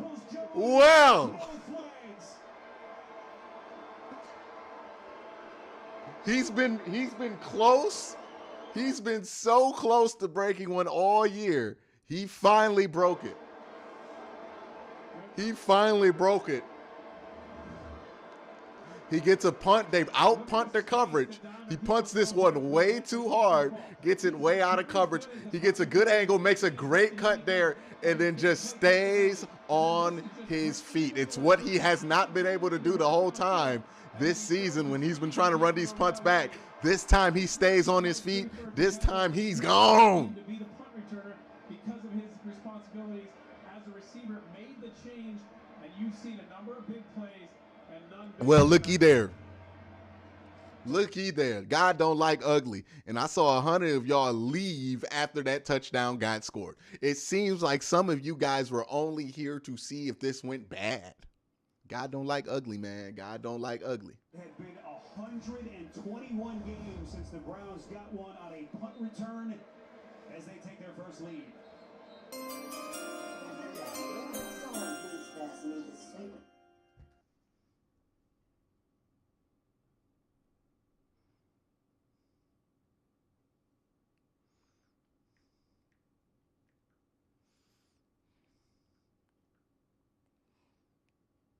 pregame.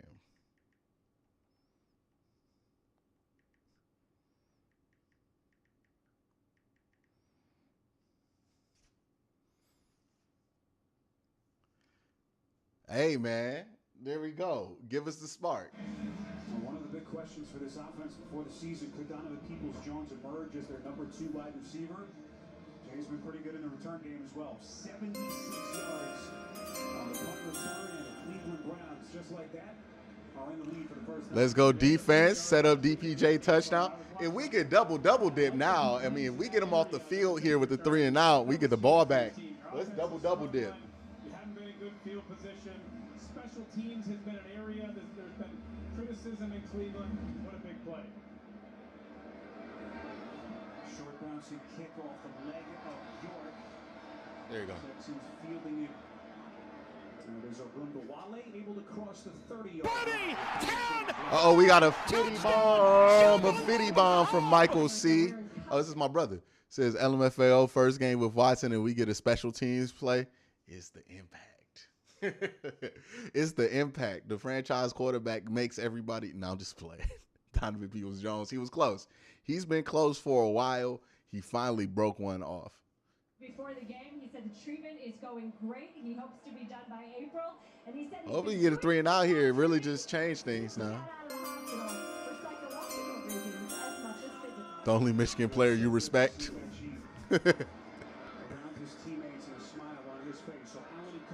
Yeah, just let him run right through your chest. Great job there. Let me just break down, lose all momentum, and let him just run through my fucking chest. Good job, defense. All right. And you can hear more player stories, bid on their custom cleats for charity, and learn more about how they are making a difference in their community. Ooh, Detroit is whipping Jacksonville's ass right now. 635. Jay, what a run by the rookie. He's a little bit like Walter Payton on that one right there. Tighten up. Tighten up.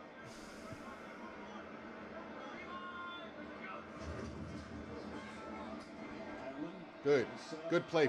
Good play. Good play by Denzel Ward. Getting into the flat, affecting the direction of the runner, slowing that angle down, and it is allowing his players or his teammates to get there. That is, and she's had a couple of different bouts with cancer and just finished up her last chemo treatment. So, Sailor, we love you. That's awesome. Great to see her smiling face and to hear the news that she's doing well and on the path to recovery. That's dope. She's a fighter, a lot more brave than I am, that's for sure. They gonna snap this before the 2? 2nd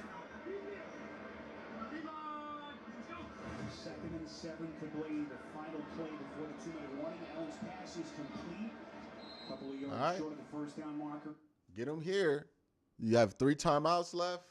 Able to make the catch. It'll be 3rd down when we come back. 2-minute warning in Houston and a 2-point Cleveland lead on CBS.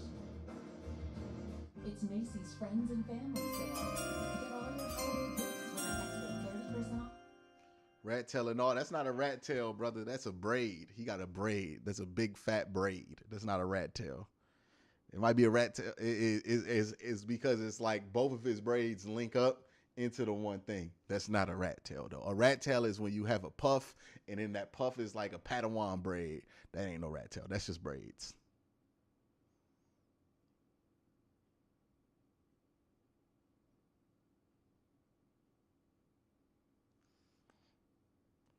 Just educating you. Don't call it a rat tail. They gonna roast you if you call that a rat tail. That is just his braid.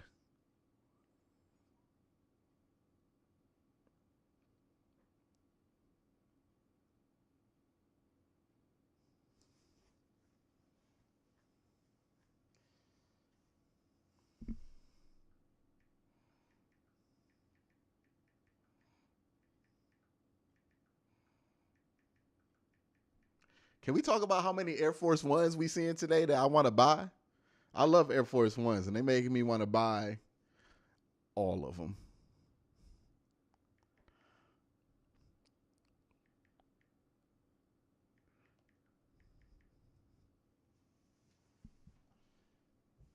First of all, we could talk about it. Air Force One is the #1 goated shoe design. There's no shoe design better than it. I will argue that an Air Force One looks better than a Jordan 1. A Jordan 1 high, a Jordan 1 low, they don't look the same as an Air Force One. Air Force One, it's not as versatile as a Jordan 1, mind you, but I think it looks better. If you can get more out of an Air Force One than you can get out of a Jordan 1, it is the #1 shoe of all time. That is it. There's no discussion. There's nothing even close. Air Force Ones are the #1 shoe. You will never be out of style if you got a good pair of Air Force Ones. They're expensive. Well, they're not even expensive. They're like $80. Come in all kind of colors. And every era has had Air Force Ones. That's how you know it's the #1 goated shoe. Every era. Call as you will, Q. Let's go. I don't know what you mean by that. But Air Force Ones are the #1 goated shoe of all time. Ended today, they would be in that top spot again. Jadeveon Clowney, one of those picks. But that first rounder coming up would be the second of the 3 first rounders that Nick Caserio, the GM, was able to acquire. Let's get him off the field. Anytime a big 3rd and 2 from the Cleveland. Oh, fumble! Not a clean recovery. Hey, timeout. Timeout. Allen has to recover. Okay, we'll call timeout later, I guess. They were empty. They had Pierce out wide, brought him in the back. You had Clowney out wide, Garrett out wide, trying to go underneath and just. Why is Kate York kicking punts? Is he? Bojo must be hurt. Pierce doesn't know if Allen's giving it to him. Allen trying to pull it back. Wait, what? It's the quarterback's fault ultimately because you have to make a decision. You have to be definitive with your read. You're trying to read that defensive end. Was that a joke or something? That cost him the ability even to go for it. If you run it and you don't get it, you could have gone for it on 4th down. If it was 4th and short, you don't get it, you have to punt it away. Well done by Johnston as he angles that one inside the 10. Let's double dip here. 2-minute warning. Yards on the punt. They're your numbers for Deshaun Watson if you just popped on with us. You have the early interception, but again, hasn't gotten a lot of help. They've had a couple of drives starting at their own 1-yard line. Oh, I'm sorry, defense, make another play. There we go. Better on the last series that he drove the ball. A couple of good throws on some play action calls from Kevin Stefanski. I don't think Stefanski will be very aggressive right here. You do have 3 timeouts with 1:22 left. You'd like to get down and try and attempt a field goal, but you don't want to put him in a situation where he turns the ball over. So the 3rd time that they begin inside their own 10. This is Kareem Hunt. Late flag thrown from the Houston secondary. Do you think the second half is going to be just as ugly on both sides? Nah. Defense number 96. I think the second half, the Browns probably going to come out much better offensively. They're going to run a script or something. It's on Malik Collins and potentially changing what maybe Kevin Stefanski is thinking. Yeah, you're conservative on your first call. You run the ball. You get a good Stops game. the clock Now there, you get too. First down. Now you can start thinking about trying to get down. See Malik Collins here on the left side of the screen. He just grabs and doesn't allow Wyatt Teller to get over. You see that grab, trying to help his teammates. That's a penalty. So that changes the complexity of things for Cleveland. First down pass. This is the tight end Bryant. Breaking the initial tackle. Time out. Crosses the 25, goes for the 26. Tackled by Malik Collins. Come on, let's use our timeouts. Clock running. We hit the 60-second mark. And all 3 timeouts left for Cleveland. Yeah, that kind of tells me a lot. If you're going to be real aggressive, you would probably call a timeout right there. You're going to keep it safe. If you get a big play and you break one, then you'll call the timeout. Watson's pass batted down at the line of scrimmage. That was Mario Addison. And it will be 3rd down for the Browns. Just another safe pass, trying to go over the middle to Hunt. Nice play, getting up. You know you're not going to get home on the rush, so get up and knock it down. Addison, who began the season on IR with that leg injury. And that forces a 3rd and 4 with 49 seconds left. We've only seen 1 catch from Amari Cooper. He's lined up in the slot here. He's so good one-on-one. You trust him in his routes. Cooper targeted 3 times so far. Watson pulled it back. What's the ruling here? Is that a dead ball or is it a fumble? Joey Hughes picks it up, and they say touchdown. We're going to have to look at this. They let the play go because that's what they're taught to do, not blowing it dead. But was the ball moving forward? I feel like that was moving Before it forward. came up, that's the big question. It was Okoronkwo. After discussion, the ruling is that's an incomplete pass. Okay. Fourth down. All right. Yeah. Land Clark. Talking You know, the about last couple of negotiating minutes. games, the Browns have had very conservative drives here at the end of quarter. Yeah, it's clearly an incomplete pass. That is clearly an incomplete pass. I mean, very clearly an incomplete pass. I don't know. The play calling has gotten a little bit more timid for whatever reason. I don't like that. I don't like that it's become that timid. Now you're punting the ball with 46 seconds left because you really didn't try. Like, you didn't make a commitment. Either you just not going to care and run the ball and just run out the clock for this last minute, or you're going to try to make a play. Oh, my God, Anthony Schwartz, what are you trying to do? Miss a tackle? Yep. All right, but he got down there, though. Like, that was a tremendous job beating his gun. So, like, I'm not even going to complain about that. But, yeah, it's just like you can't live half in, half out. Either you're going to kill clock or you're going to try to get the points. But when you try to do both, you just end up with the sloppy, shitty looking drive. You got to just make the commitment. Play calling requires that you be 100% committed to what it is that you're trying to do. And if you're not 100% sure what it is you're trying to do, then you're going to make some bad calls. And that's what I've seen the tendency. I did not mind it when he went aggressive and people didn't like it, but it was like 100% we're going to be aggressive. That's fine. But, like, he's been doing this in-between shit, and I don't like it. On Fairbairn's career, 61-yarder last December. Slinging it near side of the field and incomplete. And sent it for Collins for 27 seconds. Well, that was open. A deep out route, trying to hit Collins. If you catch that, now you're in business. Kyle Allen not able to complete the pass there. They don't have Brandon Cooks today. I mean, that's the guy you'd like to be going to in these situations. He got hurt this week, hurt his calf in practice, and he's not available today. Yeah, no Cooks, no Burkhead. Some key pieces for All right, 2nd and 10. Picked. Oh, that would have been a pick six. Had a shot. Travis, what's your point, buddy? Watson doesn't give us the best chance to win right now, but he does in like 5 minutes. Oh, that's one. We are not in the playoffs, Hunt. What are you complaining about? These are DBs for a reason, Spiro. That's why they're not receivers. That's not very nice. And they're winning the game. We're winning the game right now. At the top with the concussion. And he's going to be thinking about that one at halftime. 23 seconds, 3rd and 10. Allen back, delivers it, given this time he finds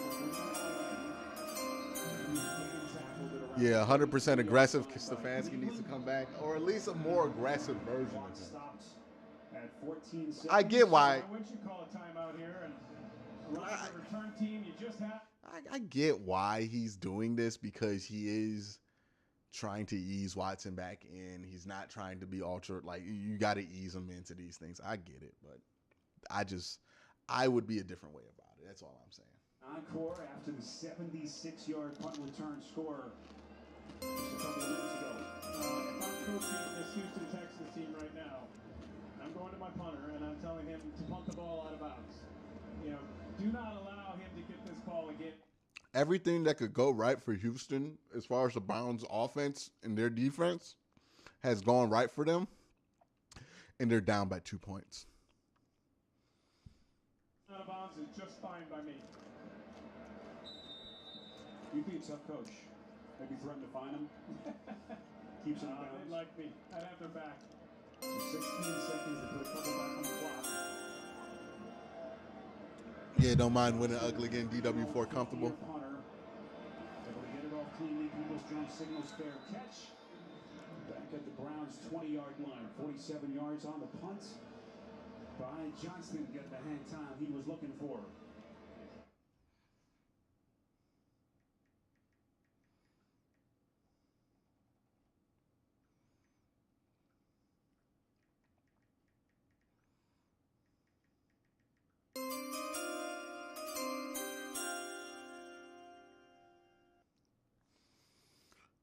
Travis, you're nuts. All right, let's not start super chat beefing with each other.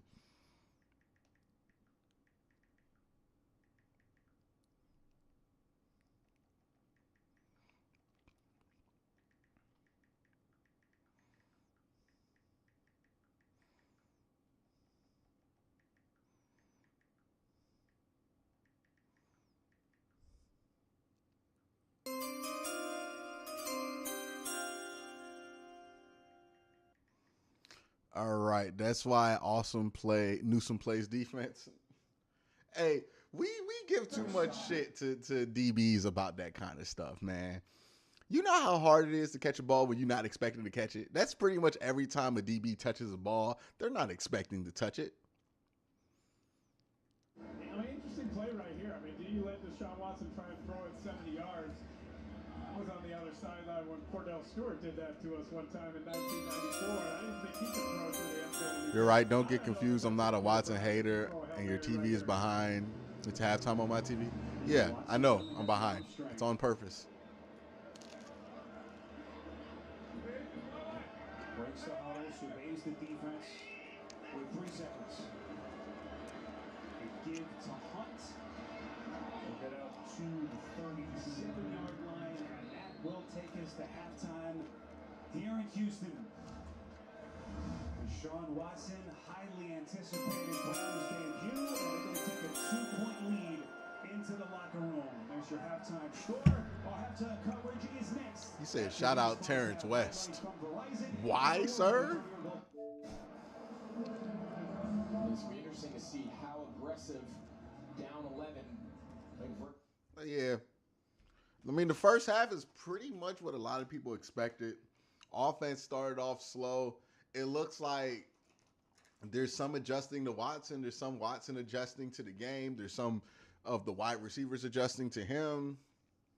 You know, that kind of stuff going on. It really did seem like the last real drive, not that 2-minute drive that they did, but that last real drive that they had, felt like things were coming together a little bit better. And honestly, most of the drives have been fine from a quarterback perspective, except for the one that ended in an interception, which obviously you don't want. Defensively, they've been holding up pretty well. The Texans have gotten, 2 turnovers and a safety?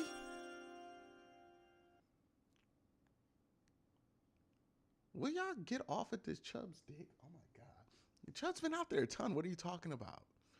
Like, if Kareem Hunt touches the field once, we complain about it. Chubb's been out there the whole game. Chubb's the one that ran. Chubb's the one that caused the safety. He's been out there. And then he was out there on that drive. The reason you hasn't seen Chubb is because you just watched 2 drives in the last 2 minutes of the game. Let's use the noggin, man. Chubb's not going to be out there in 2-minute drills. Look at the carry numbers. I appreciate the appreciation, though, Matrix.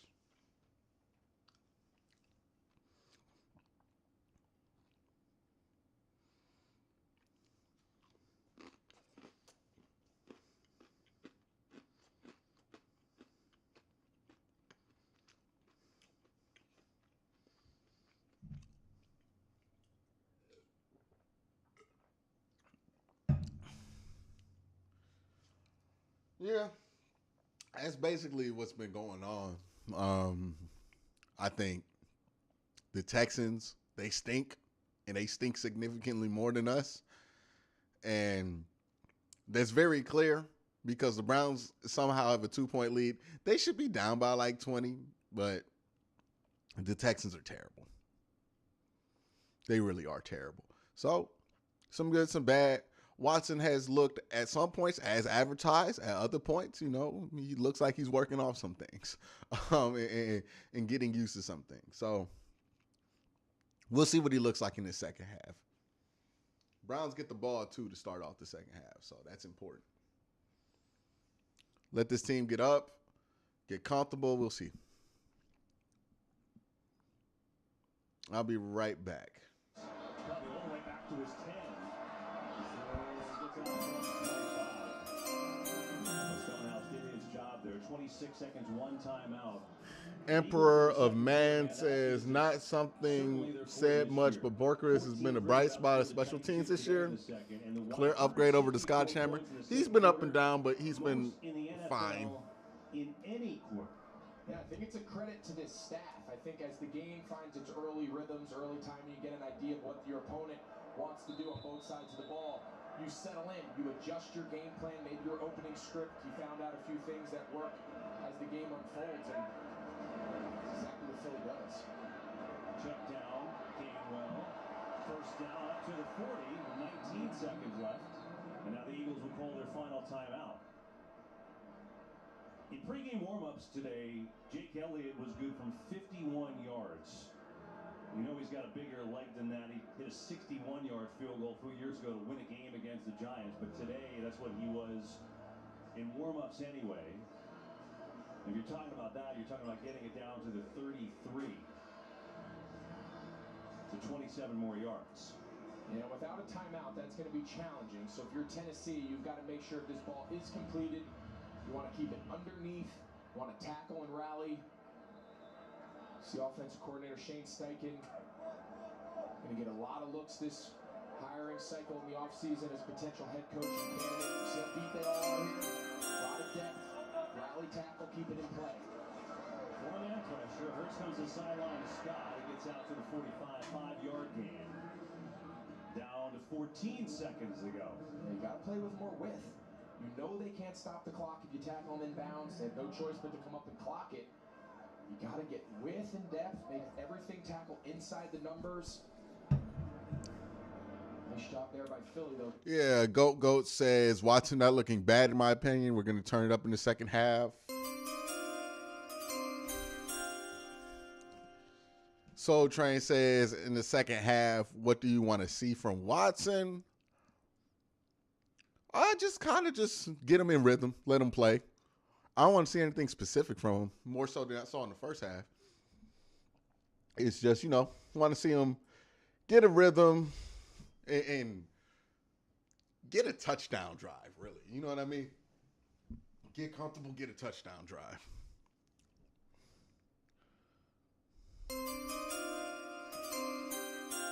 Peoples-Jones was explosive on the return, but yeah, I mean, like that's the special teams coach still has to change.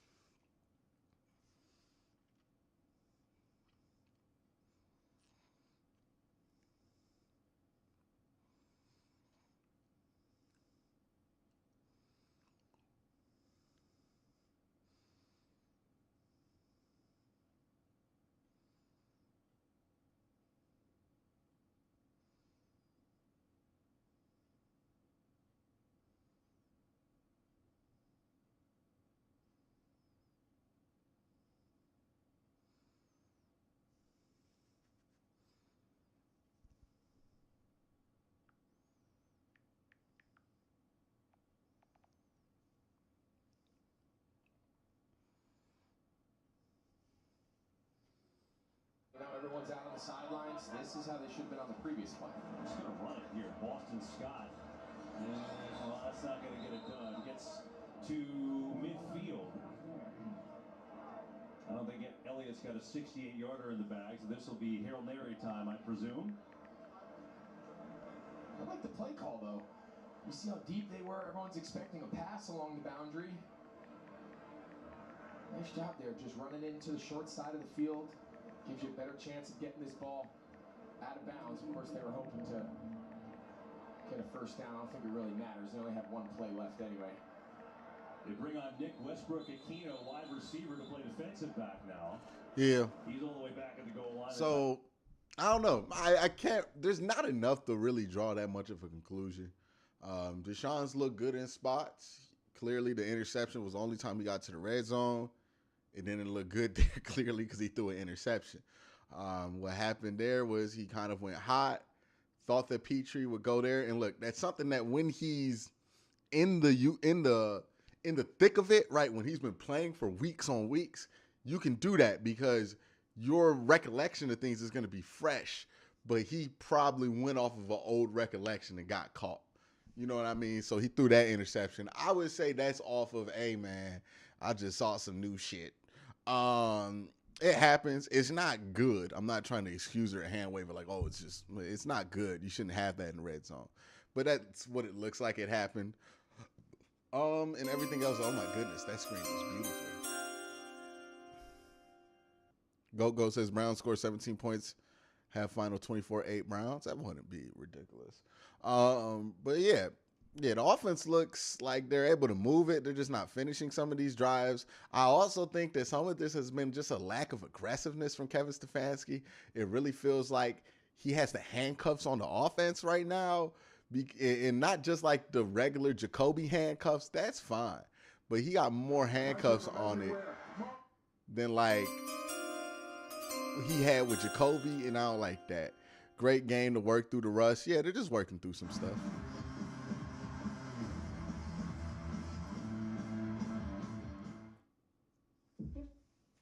They got to get a better commercial for these USFL games. Because I like the USFL. I watch most of it. But these commercials are terrible. And I think we can all admit that those commercials are lackluster. 15-yard return. Christian Corley says would love to see a more read option, shaking off some rust, of course, but I think he's fine. Yeah, he's gonna be fine. Ohio State fans, I hate to break it to you, but I don't think y'all understand that Georgia is just a much better team than y'all. I don't think Ohio State fans understand what they're walking into. And I think it's important because you shouldn't want to fire your coach because you lose to Georgia, because everybody's about to lose to Georgia, but like Georgia's a different team, man.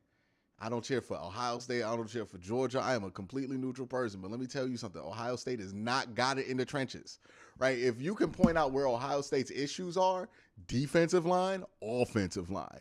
You want to know where your two problems can't be when you play Georgia? Defensive line and offensive line. If those are your issues, and you're playing Georgia, buddy, you're screwed. You know what I mean? Like, hey, man, Marvin Harrison is great, but if the pocket ain't there, the pocket ain't there. I'm just glad nobody asks for Baker anymore. I mean, goodness. There's still people who will try to ride that flag. I'm telling you that.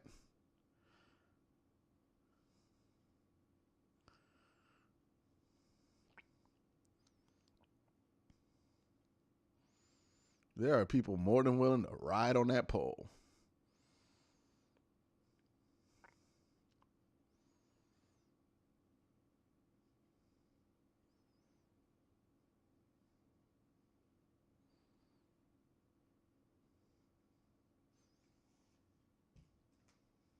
My own someday. Thanks. Oh, I was talking about your USAA bumper sticker. My dad, sir, passed membership down to me. I'll pass it to her.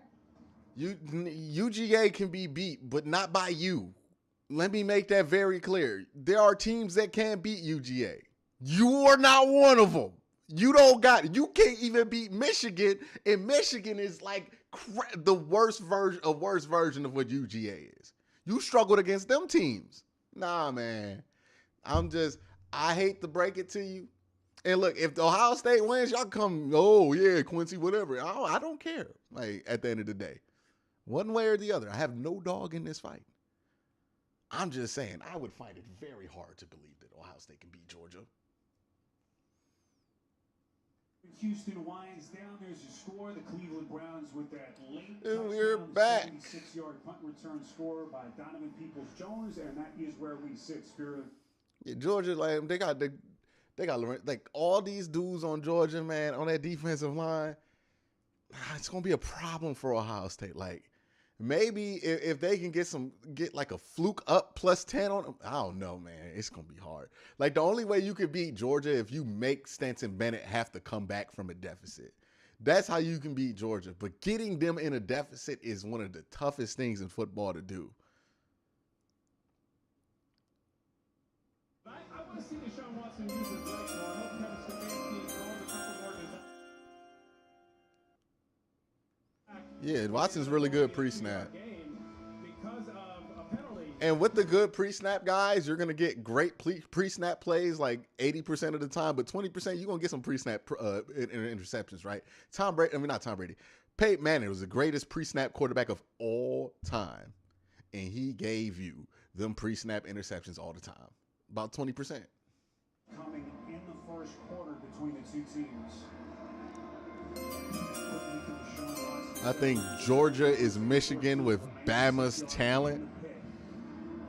Georgia is Michigan with Georgia's talent. Georgia is Georgia, dog. There is no, Georgia is Georgia. Georgia is a college football team with like the biggest people you've ever seen in your life playing college football. It's different. It's different. And I know Ohio State fans are tired of the SEC hype, tired of hearing the hype about Georgia, all this shit. But it exists for a reason. It's because Georgia's really good. And I don't want y'all to be crushed on New Year's because Georgia does what Georgia does. I want y'all to be able to understand, hey, you beat them. But it's not expected. And you shouldn't expect it. Chris Lindsley says Watson will go down the field first. I hope so. We'll see. Stefanski, that terrific year one, got this franchise back into the playoffs 2 years ago. There you go.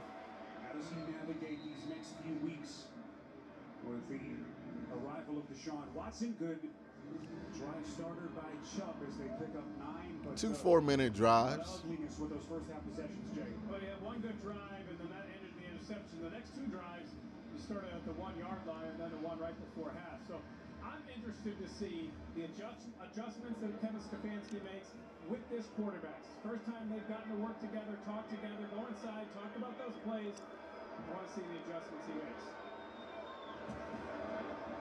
Watson, quick strike. This is Cooper. First down and more on the catch and run. All right, good throw. Quiet start to this game as they pick up 9. I did see a lot of screens in the first half. One thing I thought we would see when we talked to Kevin Stefanski, I kind of rolled through what I thought he would do, and he's like, did somebody give him my script like the first 15 plays? But you're coming out here now in the second half. This is where really as a play caller you can take advantage of teams. You know how they're playing you know what you're doing well. Can you take advantage?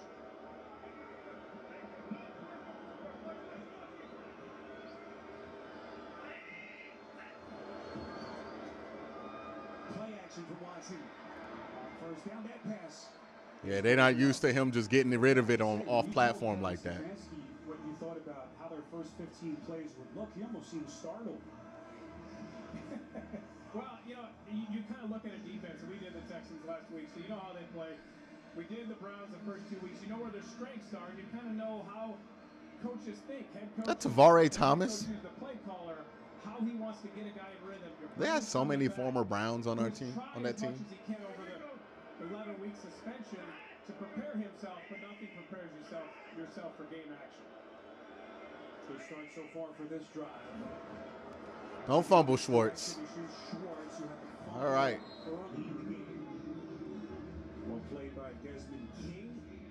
And Schwartz picks up a half dozen. And an important third down coming up for Cleveland. And the other thing we haven't I don't have a college football team. I went to a FCS school. Like Youngstown State's as closest to a college football team as I have, but they're not in the FBS picture. And why the Ohio? This is not Ohio State slander. I'm just telling you the truth about Ohio State. They're not beating Georgia. If they're not, they shouldn't be expected to beat Georgia. I don't think that's ridiculous. 3rd and 4. Good throw, good catch. Is he all right? Right around the 50, Jalen Petrie with a pop. Yeah, take a breather, brother. Good pocket protection here by this offensive line, giving Watson the ability to step up and throw a ball. Most of his passes have been with movement, not with a clean pocket. And then here's Amari Cooper, just trusting that he would be able to find the zone, the area in that zone to sit down and catch that ball. Nice strong catch by Amari Cooper. Cooper 90-plus rec yards in 3 of his last 4 games. Back to the legs here of Chubb, the cutback. Gets inside the 50-yard line. Petrie and Owens on the tackle. That's the one thing with the college football fan base, like any of them, whenever you're not a fan of it and you don't say the fan talking points of that fan's college football team, you become a hater instantly. I mean, it shouldn't be a hater take to say that Ohio State has some issues that Georgia can exploit with their strengths. So solid and consistent. Neither Chubb nor Cooper say much at all. They just go about their job, work as hard as they can, completely unselfish, the kind of players you want as your best players. It's a great point. Two of the quietest players we'll see in the NFL, certainly from a star perspective, as Watson keeps it himself.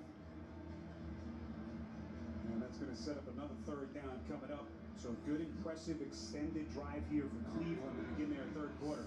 Yeah, and this is a situation where if you're Kevin Stefanski, you're thinking, you know, if I get 3 or 4, I may go for it here on fourth down in Texans territory. So that impacts your play call right here. I like having Deshaun Watson, the design run there, allowing him to use his legs, pick up yardage.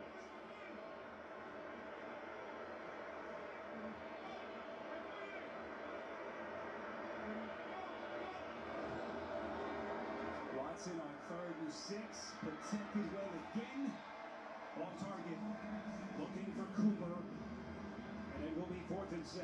Those are just those plays that you can see the rust. And when you're dropping back on your own and you have receivers running rust, you're trying to simulate the game action. But nothing simulates when you have a rush and you're moving and you're not on platform. You're moving to the left. There's guys in front of you and you're throwing. And you can see a number of low throws today from Deshaun Watson. Watson fully reinstated on Monday. Returned to practice November the 14th, so basically only 2 weeks of practice to get himself ready. And as Jay just alluded to, you can certainly see the rust that he's trying to work through. King signals for the fair catch. There's a flag. Wow, it's going to be super pinned. Right along the sideline as he knocked Greedy Williams to the turf. 45 yards on the punt. So if he signals for a fair catch, he can't go then make contact. I think that's what the penalty is going to be. Certainly appeared to be the case. Talking about Desmond King, a former Pro Bowl return man who certainly knows better. Wow, it's a personal foul. During the kick, illegal block in the back. Receiving team number 25. That penalty will be enforced half the distance to the goal from the end. So this thing's gonna be at the 1 yard line. Houston, timeout. That's a bad mistake for Desmond King. As they're going to be pinned back deep on their side of the field. We're not usually ones that like to toot our own horn, but we're happy to let others do it.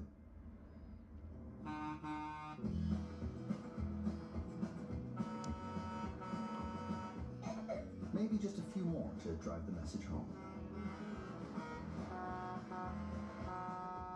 The Hyundai Ioniq 5, the first ever all-electric SUV to win Motor Trend's SUV of the Year.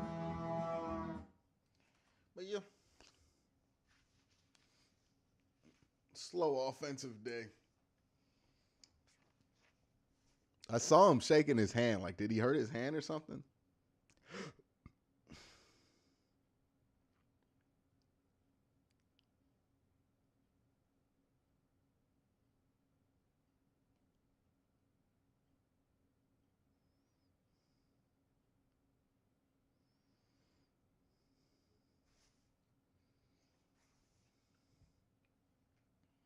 Oof, I gotta stretch my neck out, man. I gotta do a better job of keeping up with my yoga.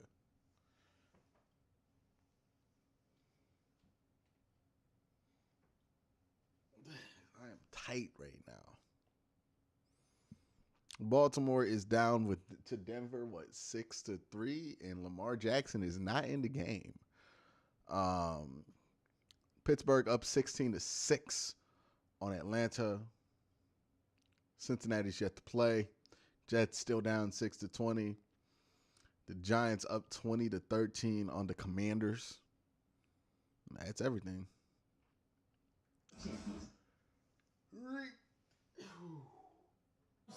Ready for a new Young Sheldon? They still make Young Sheldon episodes, man.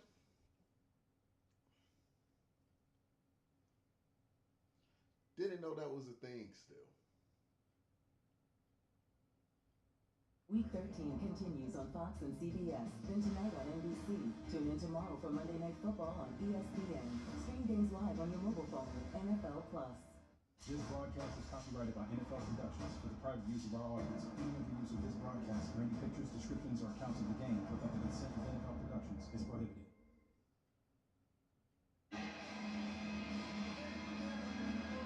There's a score as we play early stages, third quarter, NRG Stadium here in Houston. This Week 13 matchup, the Texans 1-9-1, losers of 6 straight, worst record in the league. Right now, pinned back deep inside their own 1 yard line. Oh, holding. Right at the line of scrimmage. Bottom of your picture is Pierce, who's just barely able to get back to the line of scrimmage. I've seen so many drives start at the one, Spiro. This is our third drive this game.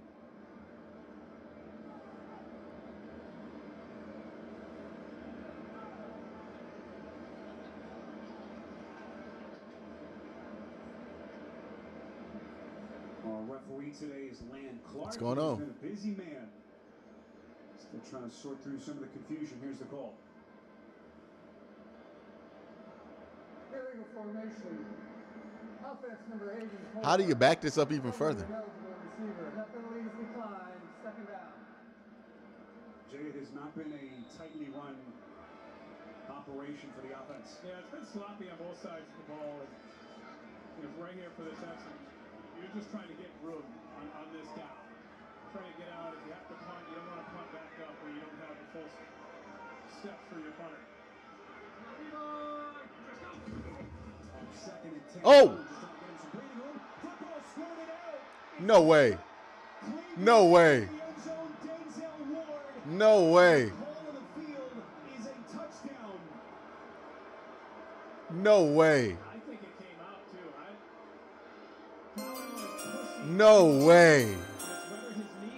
No. Yeah, he's out. Oh my God. Thank you very much. Take that. Tony Fields, the man who helped knock the football loose. And it's Denzel Ward who has been dealing with a litany of injuries this season. That concussion earlier, hamstring tweak, 4-yard return. Wow, the Texans are like the worst team I've ever seen. For the confirmation. And we're just watching that left knee. It's still in the air. You see the ball out. That's why they confirmed it. And for Bobby Smith, that's crazy. Just trying to run a quarterback sneak to get yourself some. Told you bums go defense. You end up giving up the touchdown. That is crazy. Second fumble return for a touchdown. Dog, the Browns have just this. I ain't never seen a team just refuse to do anything to win a game like the Texans are right now. Like, that's crazy. Don't you fumbled a QB sneak? Costly. They've been fumbling snaps all game, by the way, too. That's their like third time they've had a fumble because of the exchange. That's crazy, man. They're just terrible. Coming together until disaster struck. Tensions were high. Luckily, replacement costumes were shipped with FedEx, which means Mr. Harvey could picture the perfect night. We're ready for the holidays, so you're ready for what's next. That's crazy.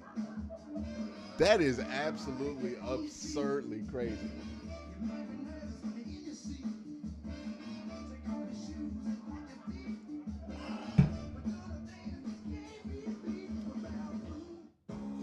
Hey, it's Ryan Reynolds, owner of Mint Mobile.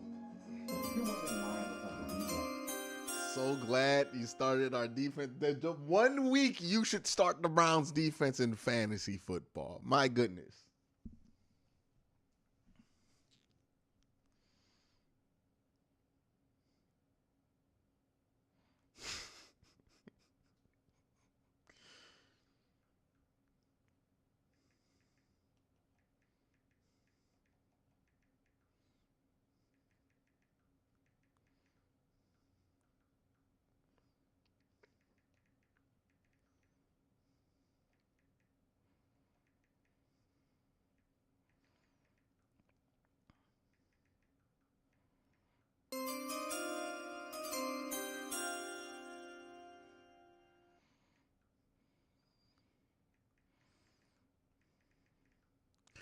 Orange says giving Watson's Texans his first game backfired.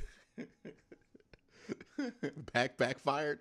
Yeah, I mean the Texans are terrible. Like I don't think anybody anticipated that the Texans would be like this is that right there.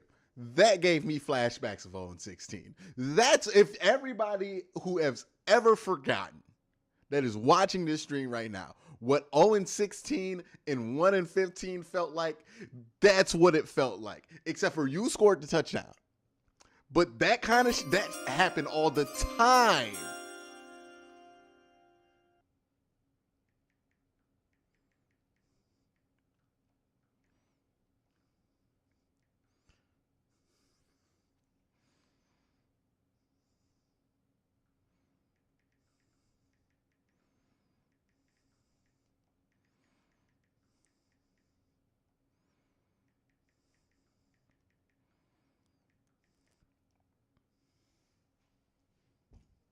Tackle on a play by A.J. Green. So here comes Kyle Allen.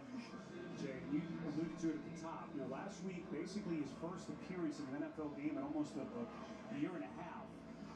He took the reins over from Davis Mills, and now quickly D excelling because Watson ran scout team. Yeah, Look, tough man. call. The interception at the beginning of the game wasn't Elevation. You know, that was a ball that deflected off the receiver, almost made the catch, goes up in the air. You know, but they had the start that they wanted. They didn't get blown out like they had been in that first half. Now can they rebound, come out here, and continue to move the ball? I think they need to go back to Pierce and run the ball. this is Pierce running over center.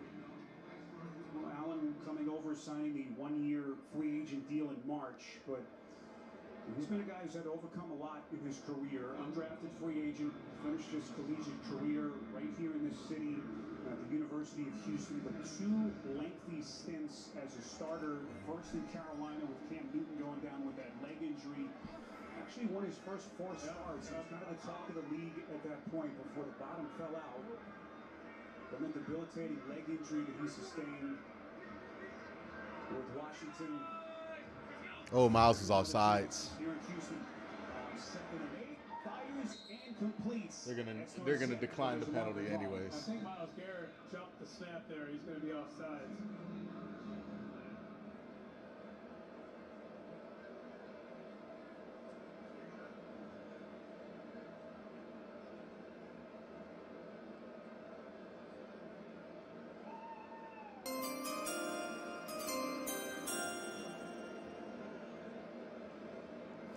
Yeezy says today was going to be a big Chubb game because of Watson coming back.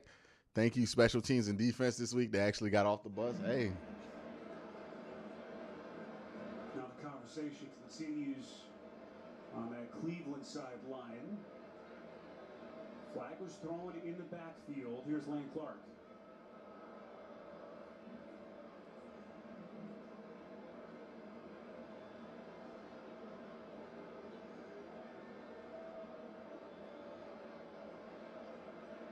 Jay, how you doing? There are multiple fouls on the play.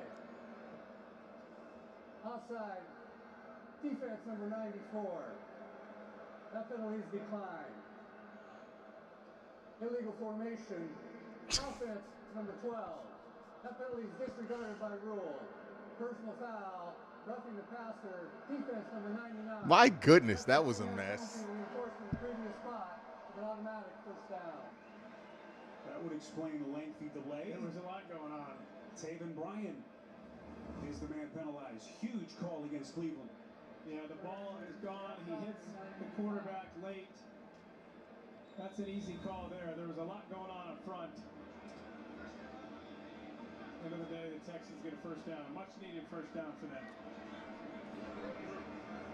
So you thought there was enough there to warrant that penalty? Yeah, the ball's away. You have the ability to pull off. Even if you continue through and hit him, he didn't even show an intent of trying to pull off there. Different world in the NFL. There's a strike again. Allen to Dorsett. I don't know the rule. Just shy of the 50-yard line, a pickup of 7, but But Kyle Allen, as he touched on with us prior to the game last week, very candidly told us that leg injury took him a long time, Jay, to get to a point psychologically where he felt good to play. Yeah, I didn't know it was as bad as it was, and it's great to see him back out on the field, recovering fully from that.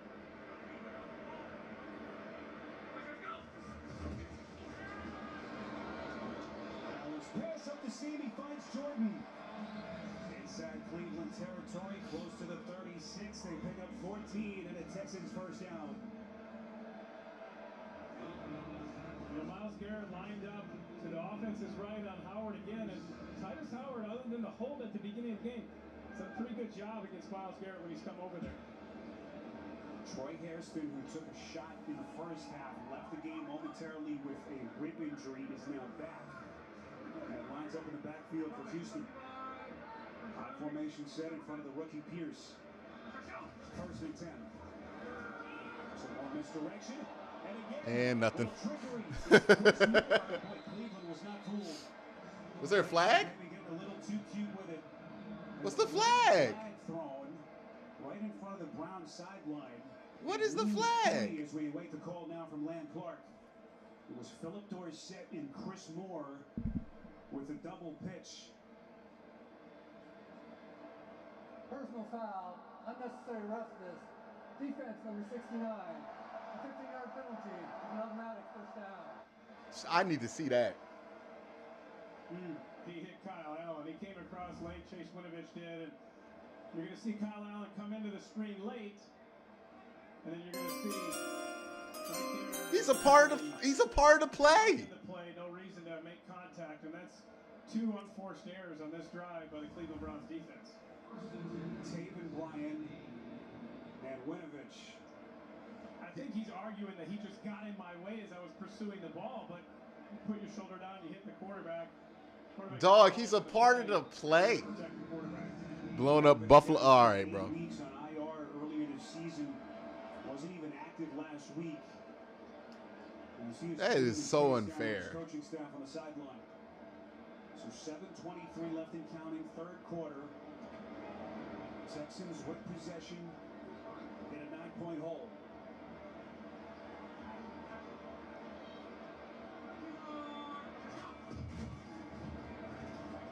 Pierce. Solid run behind the left side of the line. Tunsil and Green. Good run by the rookie. NFL Today update. Back to New York. Boomer, is this a hug? Well, what a catch this is, JB. This is A.J. Brown's second touchdown of the day. My God. 29 yards from Jalen Hurts. Jalen's 22 of 29, 318 yards. Boy, how did you trade a guy like A.J. Brown? Back to Spiro and Jay. 3-year-old team. What a year it's been in the NFC East. What a matchup there.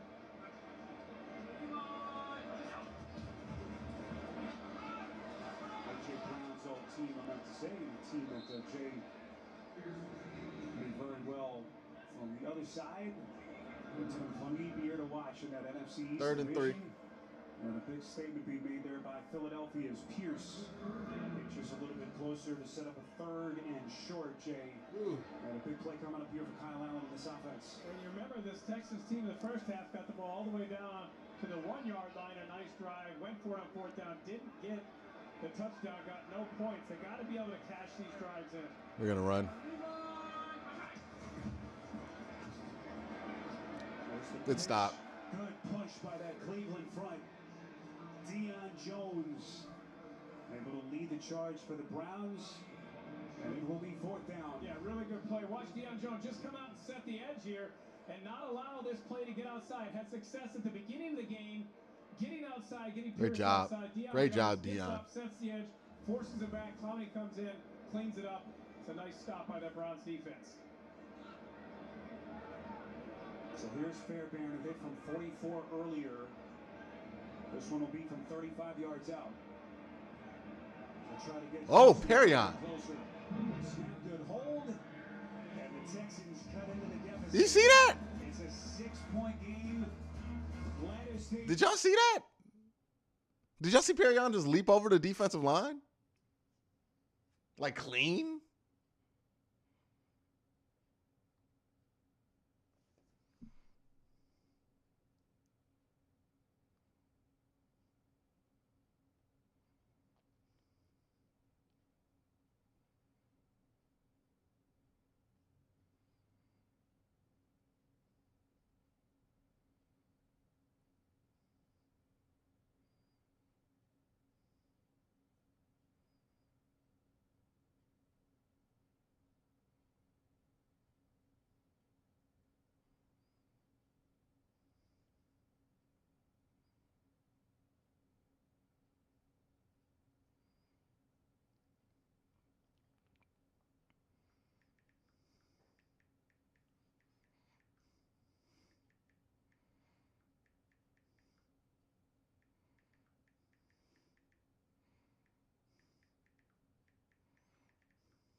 All right, let's see what we get from the second drive of the second half.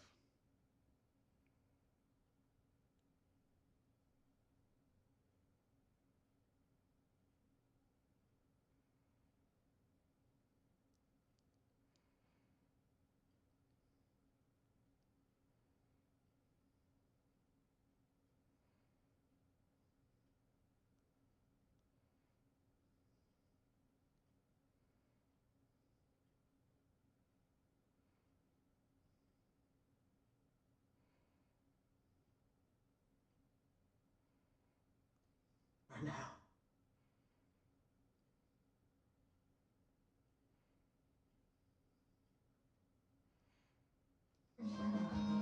Arrow.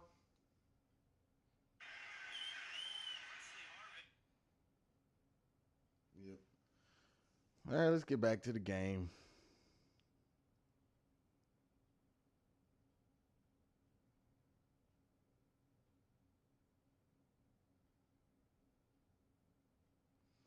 And one we look forward to bringing you every year. The annual Army-Navy game will get you set for kickoff with all of the pregame festivities beginning at 2:30 Eastern with college football today. That's Army-Navy next Saturday right here. Army-Navy game's always a good watch. One of my great privileges in life was to spend 4 years doing the home games up at West Point, getting to see those spectacular events on a daily basis. Quite like that. Don't catch it. We will be watching next weekend. Jerome Ford, couple of yards deep in his own end zone, crosses the 15, and he will get to the 21-yard line. Tackled by Tavier Thomas as we go back downstairs to Aditi. Spiro, back in the spring, once the grand juries decided not to return any sort of indictment on Deshaun Watson, and the Browns decided that they did indeed want to pursue signing him, they flew down here to Houston. Kevin Stefanski sat in a room with him for about 30 minutes with cut-ups of plays, of Watson's plays, and of plays Stefanski had run with Baker Mayfield, with Kirk Cousins, showing him, this is what we could do with you, and this is why this offense so suits you. It was fascinating to hear Stefanski talk about that initial meeting. This game will end in the scoregami if nobody else scores. As he makes his long-delayed Browns debut, Watson good throw. And completes the Oh my God, good throw. Interesting, that recruiting pitch actually took place in Watson's attorney's office. Yeah, I don't think some of the wide receivers are used to the play being as long as it is with Watson out there. Because the play just lasts longer when he's out there. Showing him plays like we just saw, you know, a naked bootleg, play action, getting him out, utilizing his legs, getting him outside the pocket, and then being able to take advantage of the way they run the ball and what Deshaun Watson can do physically on the field.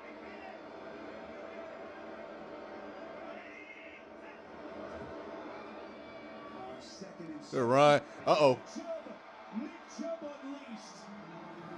Crosses the 45-yard line, showing the wheels as he picks up 21 on the sprint. Nice little double Way to team check right out here. of it. And then Chubb. He started in a different play call. He checks into this. And then Jet Wills gets to the second level. Freehold does a good job. First time running this offense, the ability to get up, can't play, go to the other player, bring it the other way. 11 rushes, 70 yards. A sneaky good game for Nick Chubb, I would say. Get to the right play, and then Nick Chubb and that offensive line going to work. Longest play of the day. Run or pass for Cleveland. Handoff, this is Chubb again. Right out the gut. Right now, this Cleveland offense dealing with some key injuries. We already alluded at the top. No David Njoku out today with a knee injury, but now some fresh faces on that list. David Bell ruled out, hand injury, and Anthony Schwartz, who had the early turnover, being evaluated for a head injury. Yeah, not having Njoku, I think, was huge in this game because Deshaun Watson likes to throw the tight ends. Against this defense, you want to exploit this defense with the tight ends up the seam. Here's Chubb trying to find the edge. Let's get back to the line. 3rd and 5. Houston front, Okoronkwo making first contact for the All right, DW, you got to keep it on one of those. Let's keep them honest. 3rd and 5 coming up for Cleveland as Chubb comes off. You brought it up in the first half. Whether they would be an under shotgun or under center or something, I asked Kevin Stefanski about because Deshaun Watson in 2020 was in shotgun 89% of the time, but Chubb's runs this year, 73% of comfort under center. And so you're trying to find a balance between what your quarterback's comfortable with and what your offense functions with. Watson steps up, and he is buried. Yeah.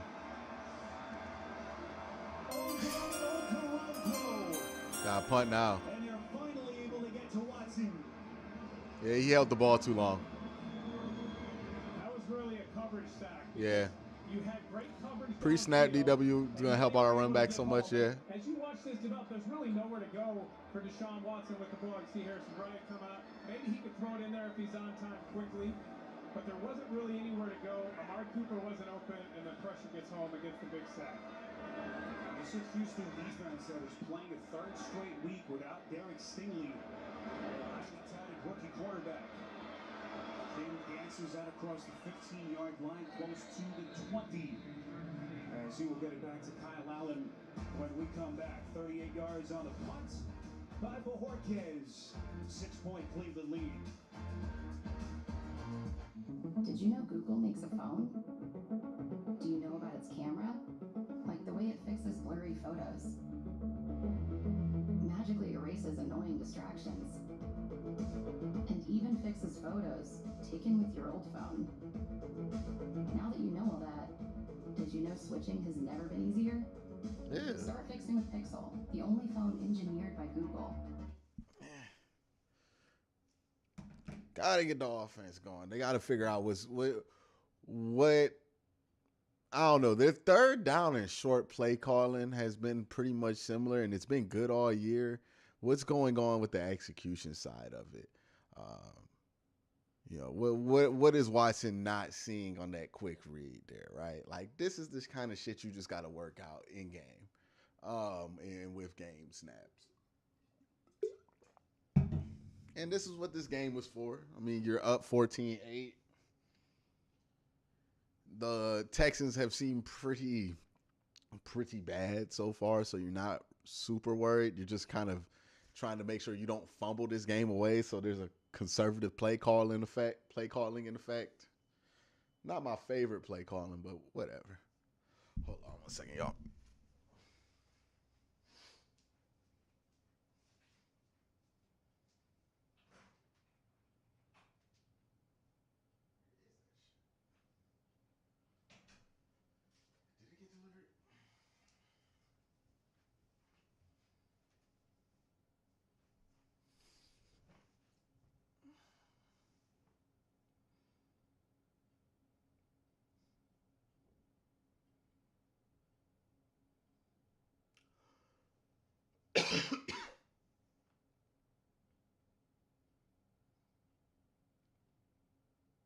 Okay, so it still hasn't been delivered. Cool.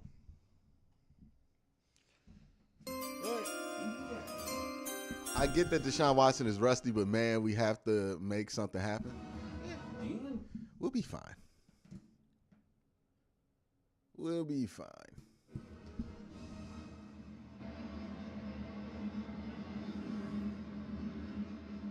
Back inside NRG Stadium, continuing conversation, dialogue between Watson and Brissett, where they could not say enough good things about Jacoby Brissett, the bond that has quickly been formed between those two. Mighty says, need to do something to put this game away. Yeah. Houston retakes possession, only down 6 in a one-possession game, as Pierce gets close to the 20-yard line. Perion's had a good game so far. Spiro, Miles Garrett walked into our meeting room. Jay said, how's that shoulder? And he said, sore. He said, look, it's just not going to get better until he can rest it. But in terms of playing with really only one good arm, he shrugged and he said, I've got a job to do. No one is going to feel sorry for me.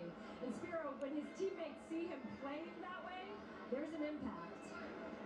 Yeah, Didi, that is a significant shoulder injury that they will have to evaluate once the season ends. Just hoping that he can get to the finish line physically. Oh, almost intercepted again. 3rd and 9. Quatoriano, the intended receiver. Denzel Ward with a deflection. Garrett trying to will his way through these games with so much still at stake to see where Cleveland sits.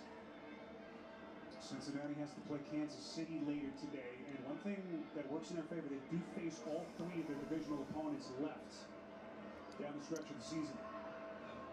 So there will be opportunities for the Browns down the stretch, but they absolutely have to get this one here in Houston.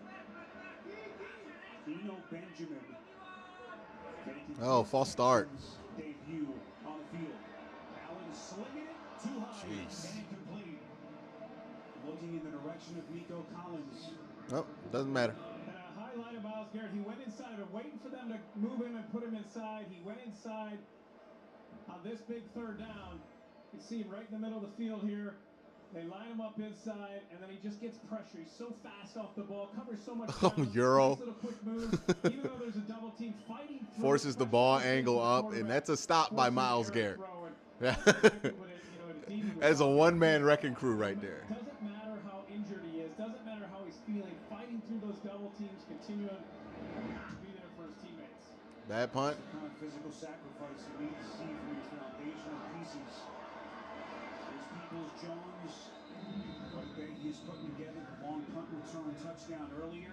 52 yards on the punt by Johnston, and a good special teams tackle by Blake Cashman. Now, this was the other part of the Deshaun Watson trade, the acquisition, and the gamble, Jay, that the Haslams and the front office took guaranteed money, nearly $40 million more than the next guy on that list, Kyler Murray. You're right. It is a gamble. And then when you consider on top the 6 draft picks, the 3 first-round picks, this has to work out for this Cleveland team. Have you seen an offense for this Cleveland that functioned much better so far with Jacoby Brissett than Deshaun Watson? Yeah, he's just rusty. Demetric Felton now thrust into a bigger role with some of the injuries, and we've noticed a lot of these Watson passes have been low and short. And I think it's like it's not. There's something affecting how it's coming off his hand because he's just not used to getting it off right now. Coach Quincy Avery running the actual plays that Cleveland's running, but it's not the same as getting out there. And it's like the ball is getting stuck on his hand longer. In an environment like a game. Second and 10. Stay up. Good run. Breaking the initial tackle. Look at Kareem Hunt. Physical downhill run. Showing with Petrie, the rookie, at the end of that play. A 15-yard burst from Hunt. You're going to let this one run down. And we'll see if that will be the final play. Doesn't look like the Browns are in any rush. So Deshaun Watson, 11 of 20 for a $121. Also the interception. He will take a 6-point lead into the fourth quarter. It is old stomping grounds here in Houston. Browns looking for what would be a big one here in Week 13 on CBS. 14-8.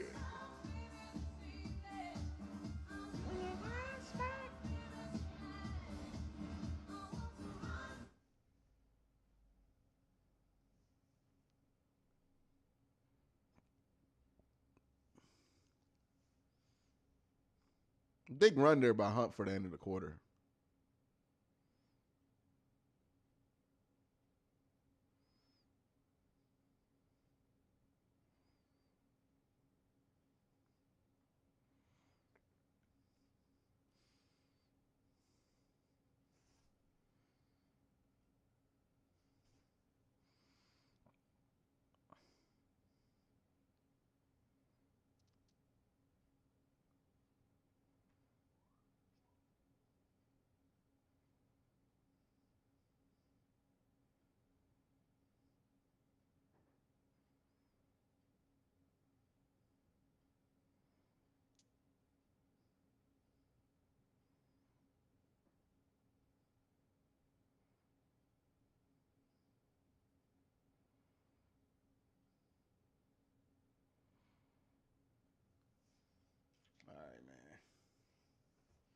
Yeah, this game is being played in Bizarro land right now. I'm gonna be honest. This is just a weird one.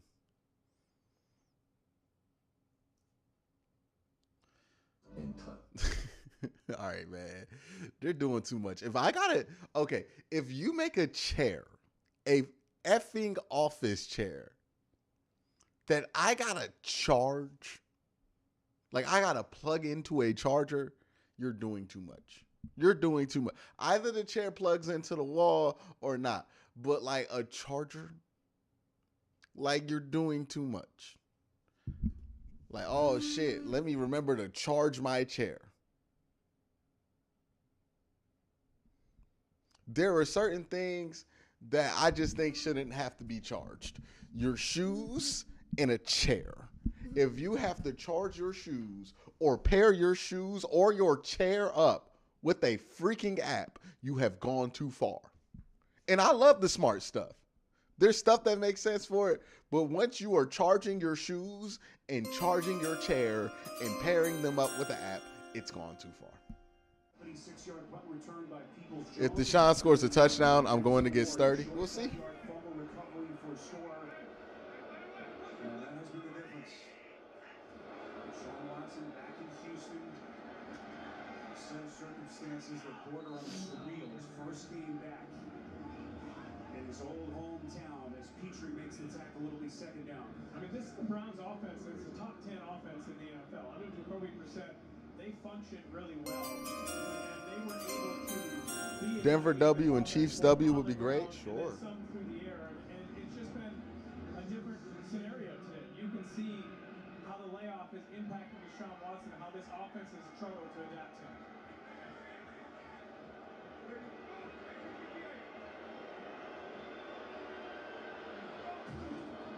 Felton in motion. Hunt. RPO action run by Watson. And one interesting thing that Watson mentioned yesterday, he talked about the relationship. So the first day I met Jacoby, I knew we were going to be tight. They talked football, they've talked life. He's been such a huge influence on it. But you think about it, Watson really has never had a veteran guy in that quarterback room. Brief little stint with A.J. McCarron, a little bit with Josh McCown. Yeah, you got to give Jacoby Brissett a ton of credit for the way that he's handled this situation. Consummate team player, went out there, led the team, and then the willingness to defer to Deshaun when he came back from this game. Third and second. Good throw. Watson, first down Cleveland. There we go. Cooper. Well done by Watson that time. Coop's hurt. With his decision making, they pick up 10. First down Coop's Cleveland. definitely hurt. This connection a lot because Amari Cooper runs routes as well as anybody in the NFL. Deshaun Watson, nice base, threw that ball very well. That's the Deshaun Watson we're used to seeing. When you go back and you look and you see, that he's almost 70% completion percentage in his career. That's what we're used to seeing.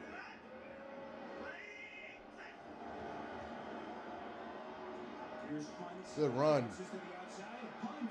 Good run, Reem. Physical runs by Hunt here down the stretch in the second half. It's again Petrie. And Hunt showing in the direction of King. He picks up 9. Well, watch him just all blocking down and then a kick out block there. And an excellent job. When you have Joel Bitonio coming out and kicking out, you know he's going to make his play. The 4-time That was all legs right there by Reem. Pulled Joel Bitonio over, and Kareem Hunt running physical, getting the first down. Second short shot. How lethal this ground game has been for the Browns. You got it. Good push, but it appears as though he will have enough for the first down.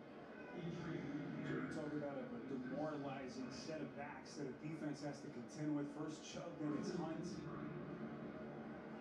And it's not just the running backs, it's the offensive line as well, and the scheme that fits what this offensive line does. I talked about Joe Bitonio and the 4 Pro Bowlers. Wyatt Teller, Pro Bowler last year at right guard. Jack Conklin, who's been an All-Pro a couple times at right tackle. This is a very talented offensive line, and then you have great backs running behind them. First down run from Chubb. They're really the only weak link, Jay, with this offensive Second and 7. Center. As Yelda Froholtz, they've been moving it. Center that they've had to contend with. Of course, Nick Harris, the knee injury out for the season, early in the preseason. I don't believe that picture is correct for Yelda Friel. Something tells me that that's probably not what that man looks like. Week that he and Deshaun Watson have worked together. You have Jedrick Wills as well at the left tackle. He's been inconsistent, a little better this year than he was last year.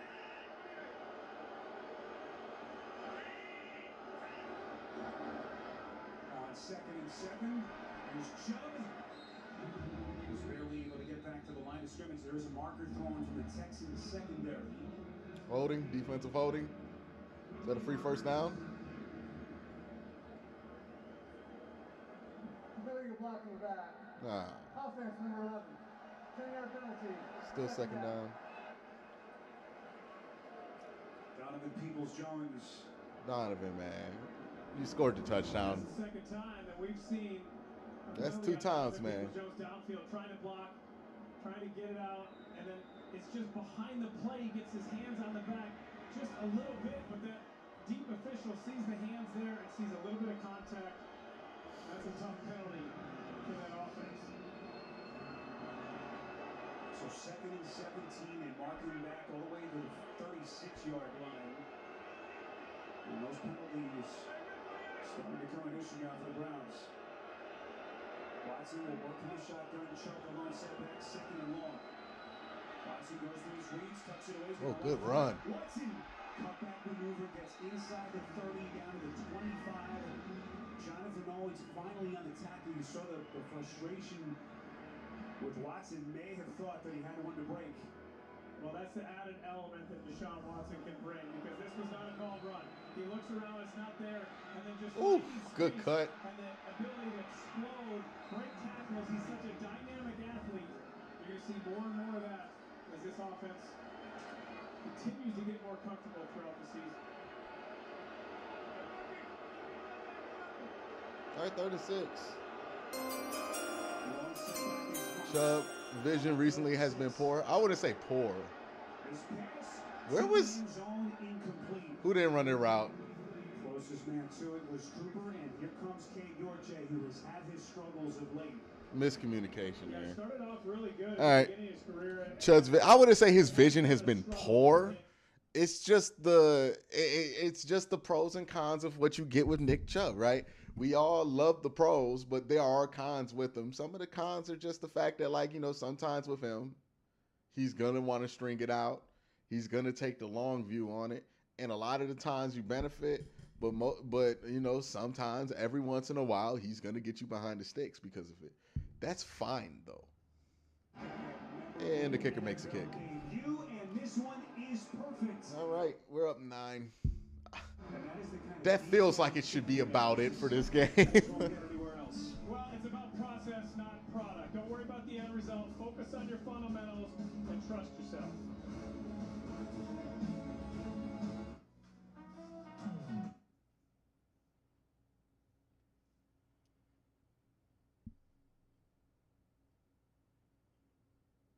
Jeez, man. The Ravens cannot catch a break.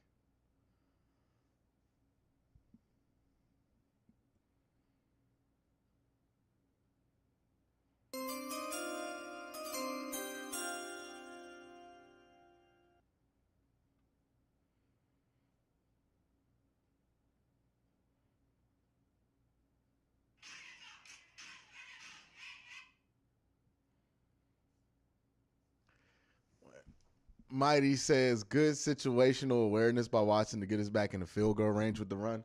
Yeah. That was a good run there. Get the easy yards. I think he thought he could have broke that off for a touchdown if he would have broke that tackle. Offense finally got some points. Yep, we're up 9. I mean, with how Houston has looked, that seems like an insurmountable deficit. So maybe some of the guys start playing loose. Hopefully the defense don't start playing loose, because we've seen what they do when they get loose. They get some goofy shit going. But let me use the restroom.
All right, we're back. Okay, so something is up with this hand. I felt like something was going on with that. Because he was looking at it too much. Cleveland sideline, Tremont Smith through the back of the end zone, and they will have it now at the 25-yard line. Coming up, game 2 of our NFL on CBS doubleheader features a rematch of last year's AFC Championship game when Mahomes and the Chiefs head to Cincinnati to take on Burrow and the Bengals. The NFL is on CBS. And Burrow dealing with a concussion, trying to work his way through the protocol. Missed their game last week against Tennessee. And Joe Mixon will be on the shelf in that one. Browns fans. Oh, Pickett! Pickett! Oh my God! Oh my God! It's over! They are so bad! They are so bad! Well,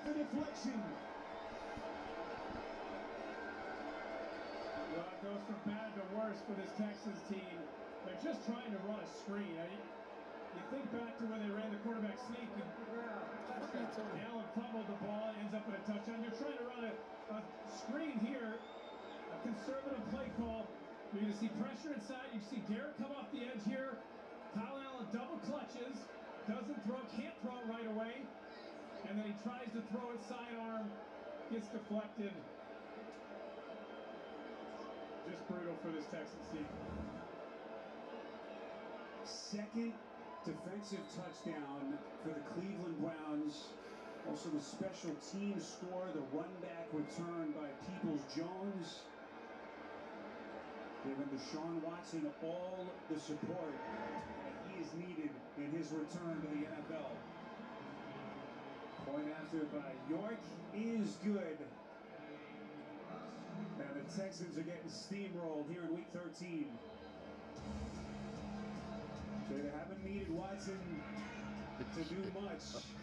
Not if the special teams and the defensive play they got. Yeah, this was just an excellent punt return. A great individual effort. That's crazy, dog.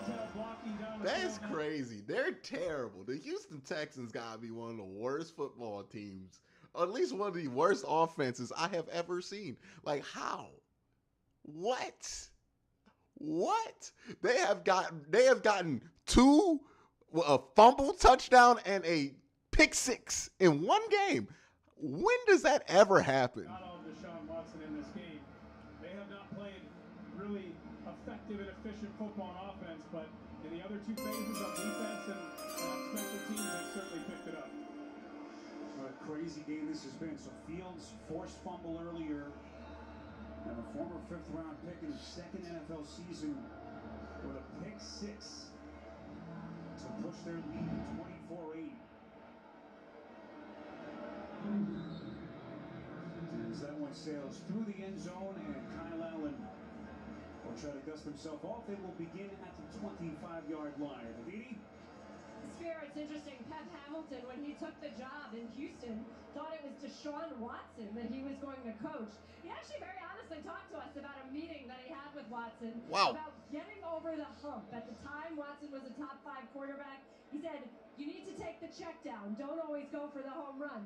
Similar advice he's been giving Kyle Allen. Yeah, he tried to take the check down the screen there, and the Browns made him pay. Allen play action. Goes far side. That's the tight end Jordan. And that was the other part of last year. Well, I didn't expect to get to an ass whipping in this way. You know what I mean? Like, this is certainly inching towards ass whipping territory. Maybe if we can get one more touchdown, like that'll put it over the top. I didn't think they would get to ass whipping territory in this way.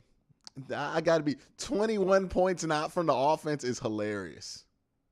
Going forward, the salary cap situation will be much better going forward, but they have a lot of questions and a lot of answers that need to be found.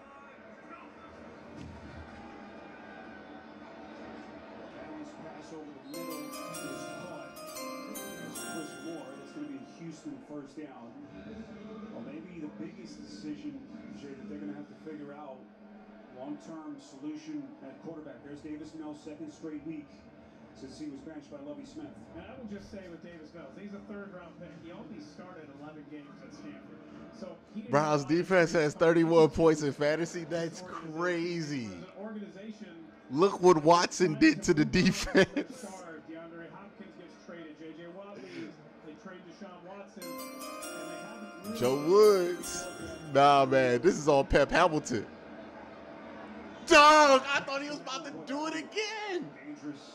They got to get Kyle Allen out of there, dog. Like, why is Kyle Allen in there? He is clearly terrible.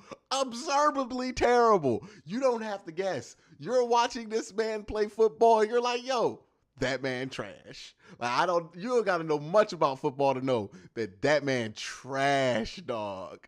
Trash. The offseason have to be pleased at least so far. Oh, the 3 first-round picks, that's what you're hanging your hat on if you're a Texans fan moving forward. But they have to have confidence in the players and the coaching staff moving forward.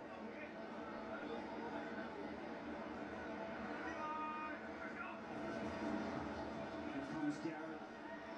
Protecting his Allen. Oh, wow. That's got to be intentional grounding. Some kind of miscommunication. Chris Moore was the only man maybe in the vicinity. NFL Today update. Back to New York. What a drive, Boom. 88 plays, 90 yards. How about this play by Jahan Dotson? He catches it. Watch a couple of these moves as he takes it 28 yards for the touchdown. Extra point was good. The Washington Commanders tied the game up at 20 with the New York Giants. Back to Spiro and Jay.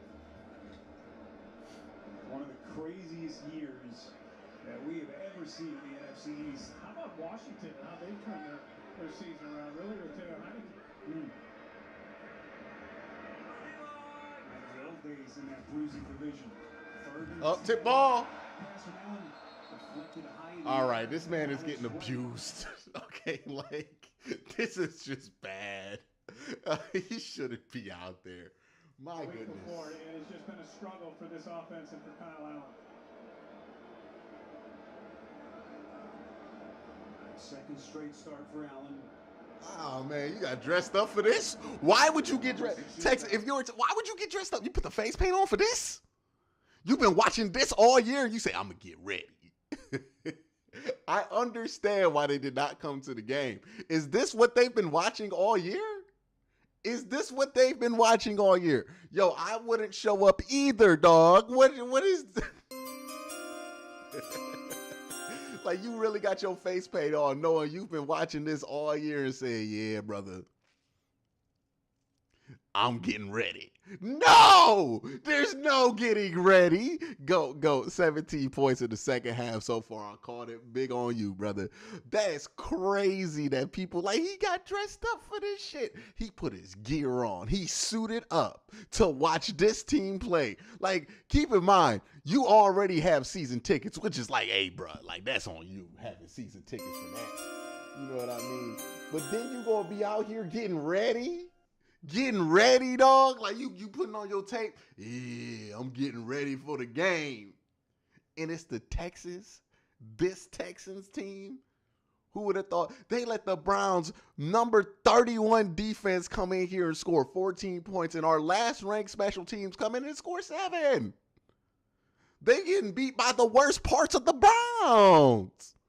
You talk about a tune-up game. This is like, hey, bro, we might as well get the kids' red shirt off against Rutgers because, you know, ain't a damn thing Rutgers going to do. Born at 4:04 p.m., just turned 40 on the 4th, 1982 Airborne Division. Just want to win. Let's go defense. Hey, Mike, I think they got you. This is not the Jets. I think they got you. You know what I mean? I understand why we don't want to be so sure about these things before they happen. But, bro, I think they got you on this one. That's crazy, dog. Have they been this bad all year? We were winning in the 4th, and Chubb doesn't have 20 carries. Does that mean we are losing Browns Twitter? Well, hold on now. He got 15 carries?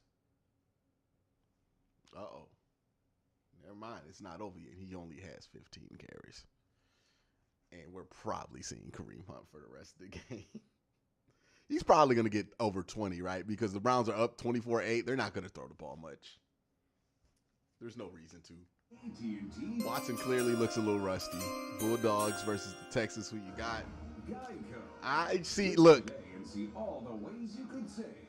See, confidence has a lot to do with how you play in the game, and Georgia would keep that game closer than people would think. Talent-wise, it shouldn't happen, but like, it would be closer than people would think, just because the Texans are so bad and they believe they are so bad that that's part of the problem. In this fourth quarter, Watson, 12 of 22, 131 yards. He does have the one interception.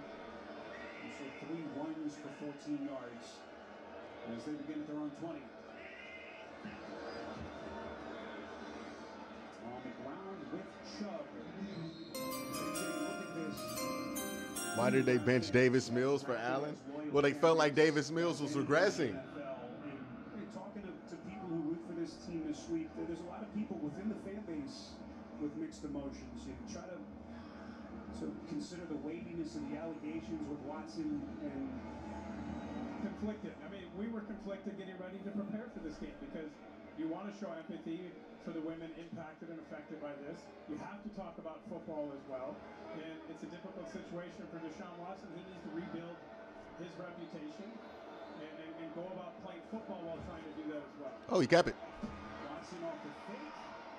Out across the 25-yard line. Football squirted loose, but the officials rule Watson down by contact. But again, he was very introspective last night, much more than he was earlier in the week. Kind of let his guard down a little bit. He certainly understands the magnitude of the situation, as he doesn't try just to build his career again, but just rebuild his life after the last year plus. It's a guy who did a lot in this Houston community and really worked on his foundation, bought his family a home. He wanted to be that same kind of player. This has certainly had an impact on how he's viewed around the country. That's false start. Would this one be against Watson himself? False start. Offense number 4. 5-yard penalty. Still third down. Jay, that's the other part of this. A lot of families, a lot of people who looked up to Watson in this town. Just really on his way to becoming a legend in the city. But the charitable works, even last night after our meeting, he ducked into another room in the hotel to meet with 3 families that he's kept in touch with here and has helped over the years. But there's the Watson family, 18 family members spending the weekend in his house, which is just up the road. He still has here in Houston. His mother, Deanne, is here. And so his girlfriend, Jillian. All the people who have supported him over the last year plus. Here's Chubb. Trying to find the edge on a 3rd and 8 run. It's Petrie. Yeah, go ahead, punt that thing, man. Yeah, this thing's a wrap, man. So Watson will come off the field. Brown's trying to put the finishing touches on the Texans. Corey Bajorquez on the punt, and Desmond King stands back deep. Yeah, he's had a great game. 5 punts, 49-yard average, 4 inside the 20, and then about an 80-yarder after the safety. He's played very well today.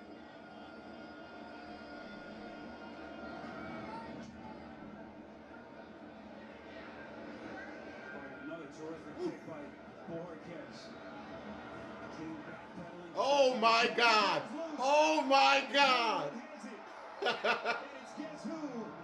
Tony Fields. Jordan Knoshik jarred it loose. Tremendous special teams for Cleveland. 65-yard punt by Bajorquez. And then his teammates doing the rest. Here's King just trying to make a play, and then he gets hit from the front, the back, and the side. A big hit, and this Cleveland Browns defense and special teams have come to play today. Their offense has not really been effective, but the special teams have had big plays, and so has their defense. Oh, is that Taki? Injured Cleveland player is Taki. Oh, man, that sucks. As the medical personnel come onto the field. The task was in Rec Center. Some ski resort wants to buy up all the land? We only need $80,000 to keep this place open. If I win, you have to have dinner with me. It could be fun, but he's the enemy. pretty cute enemy. Amanda Klutz and Paul Green star in the new holiday movie. That's crazy. Anybody who sees the world the way you do.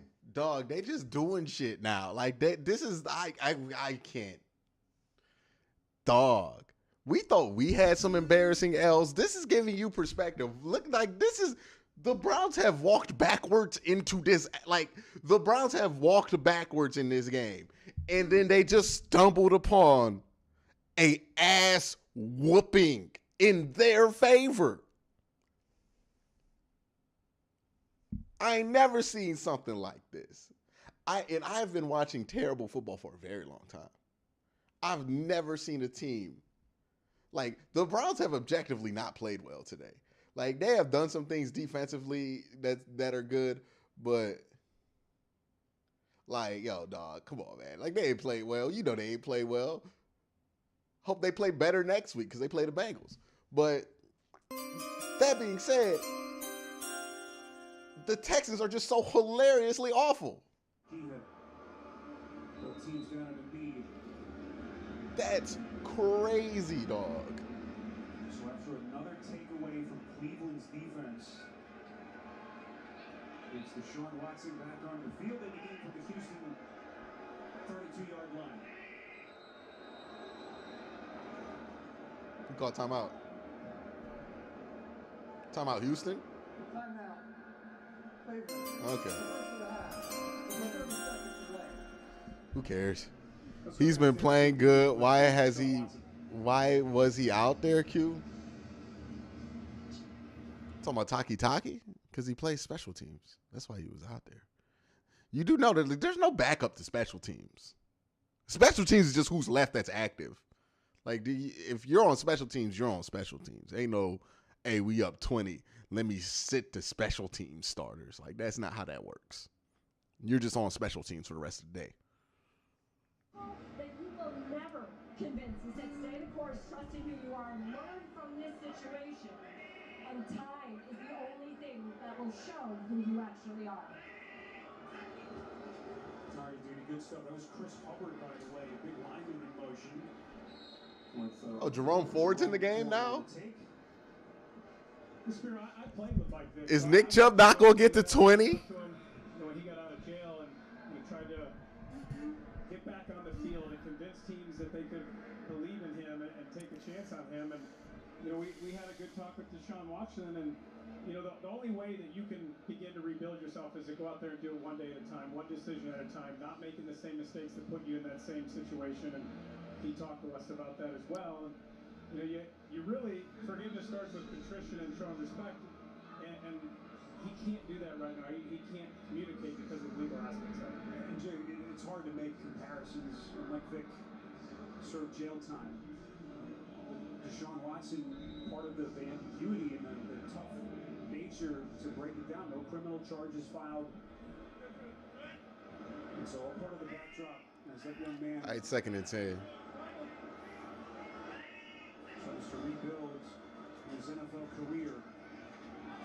Crazy to think that it is beginning here in this city against the Houston Texans.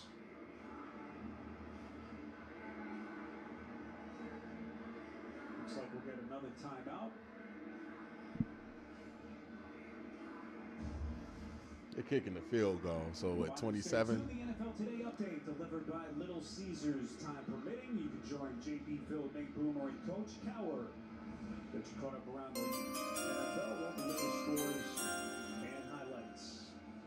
There's Taki being Broncos, man. Towards the Browns sideline. We'll switch to that game soon. Injuries, especially that linebacker position. One of the reasons they Washington came back and tied it. Anthony Walker they lost, Jacob Phillips they lost. That's been a position that they've struggled at because of the injuries. 3rd and 11.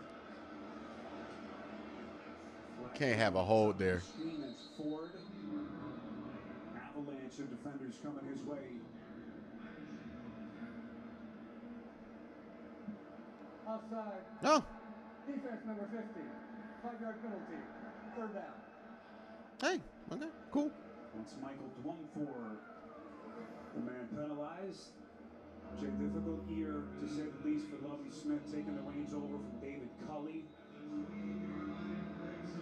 And difficult decisions, you know. I mean, do you believe in Lovie Smith moving forward? Is he the right man to continue to lead this team? Can you rebuild this? This feel like a preseason game. Because those are the questions you have to ask yourself when you're sitting there at 1-10-1 now after this game.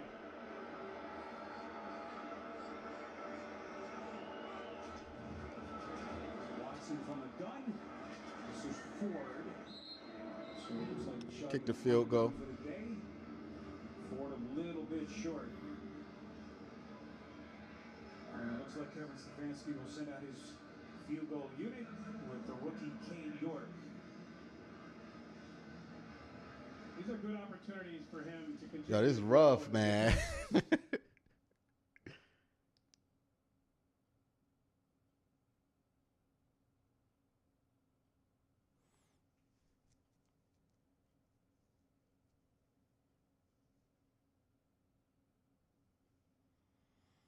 All right, go ahead and make the field goal.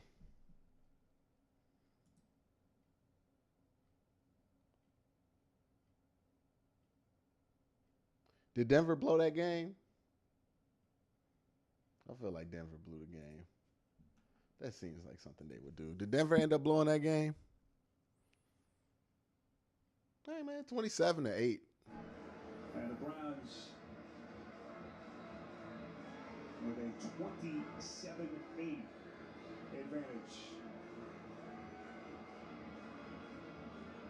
Spear, you sit here and you look at the Cleveland Browns, you see the AFC North standings here. Baltimore came back and won against Denver. Cincinnati's got to play Kansas City. If you're able to win this game and get to 5-7, you look at the upcoming schedule for the Browns team. They play the Bengals next week, and then the Ravens. Lamar Jackson got hurt in that Baltimore game.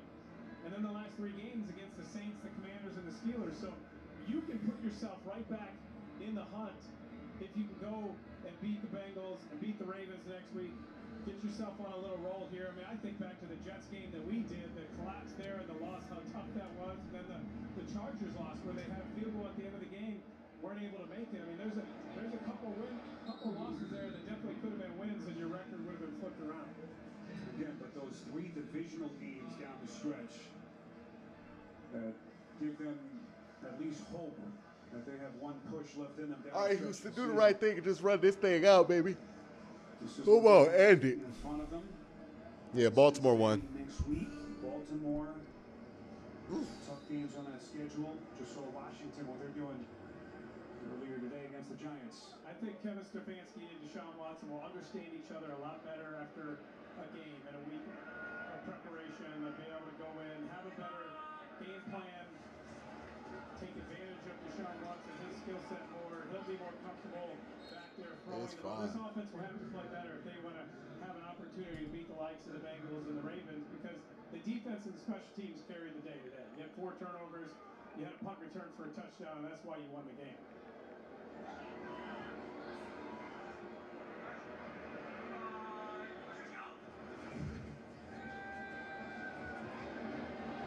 Second down pass is caught. Nico Collins just shy of the 50. Reed Williams was right there. It's a pickup of 16 and the Texans first down. I like that throw from Kyle Allen. Those are the throws he likes. He likes to throw the seams. He likes to throw the deep out routes and just let it rip, and that was a nice throw.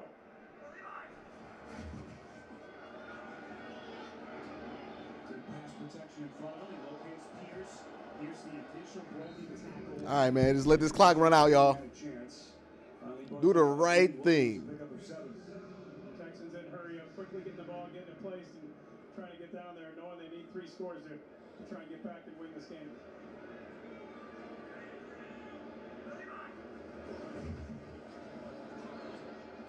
Allen's pass incomplete. Through the wickets. Intended for Akins. And it's 3rd and 3. It's just so crazy to see how far this franchise has fallen. And you think back to those consecutive playoff seasons, back-to-back division titles, 18 and 19 with Deshaun Watson. Boy, you think you've got your franchise quarterback. I was sitting on the sideline in Kansas City when they had a big lead, you know, in the playoffs, and you think they're going to upset the Chiefs, and really from that moment till now, it's been a downhill trajectory for this organization.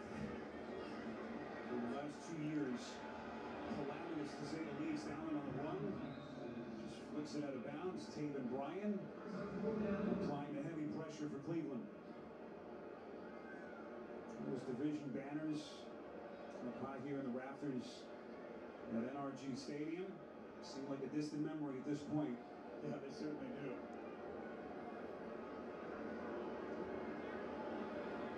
Boy, they bad, dog. Any hope of trying to get back in, you need it with one timeout. You're down 19. Geno Benjamin making his Houston debut back on the field. Allen steps up in the pocket, throws on the run, and it is caught. Nicely done by Moore. He's still on his feet. Moore inside the 15 to the 10, all the way down to the 5. What a play by Moore. A pick up of 40 for Houston. It's fair. We've seen two big comebacks. The Carolina game in week 1 against these Browns, and then the Jets game in week 2 where the Jets came back where we thought that game was over. They were down 13. They had no timeouts left inside of 2 minutes. The Jets came back and won that game. Injured Brownie is Ronnie Yeah, Harrison Jr.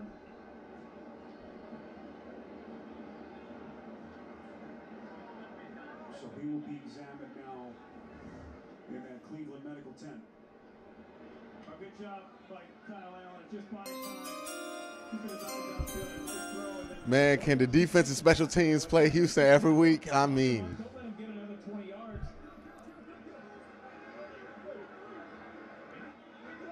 You want to get this off before the 2-minute here. Yeah, that's a mistake. they're just not good, man. Seconds coming off the clock. Like the Texans, like In Houston. there's not much you can glean from this game either way. The Texans are terrible. Like, I want to make that point clear. There is not much that you can glean from this game either way. That the Texans, the only thing you can say is, boy, the Texans are shitty. You know, I'm going to get into the post-game stuff already. We're going to switch to post-game mode real quick.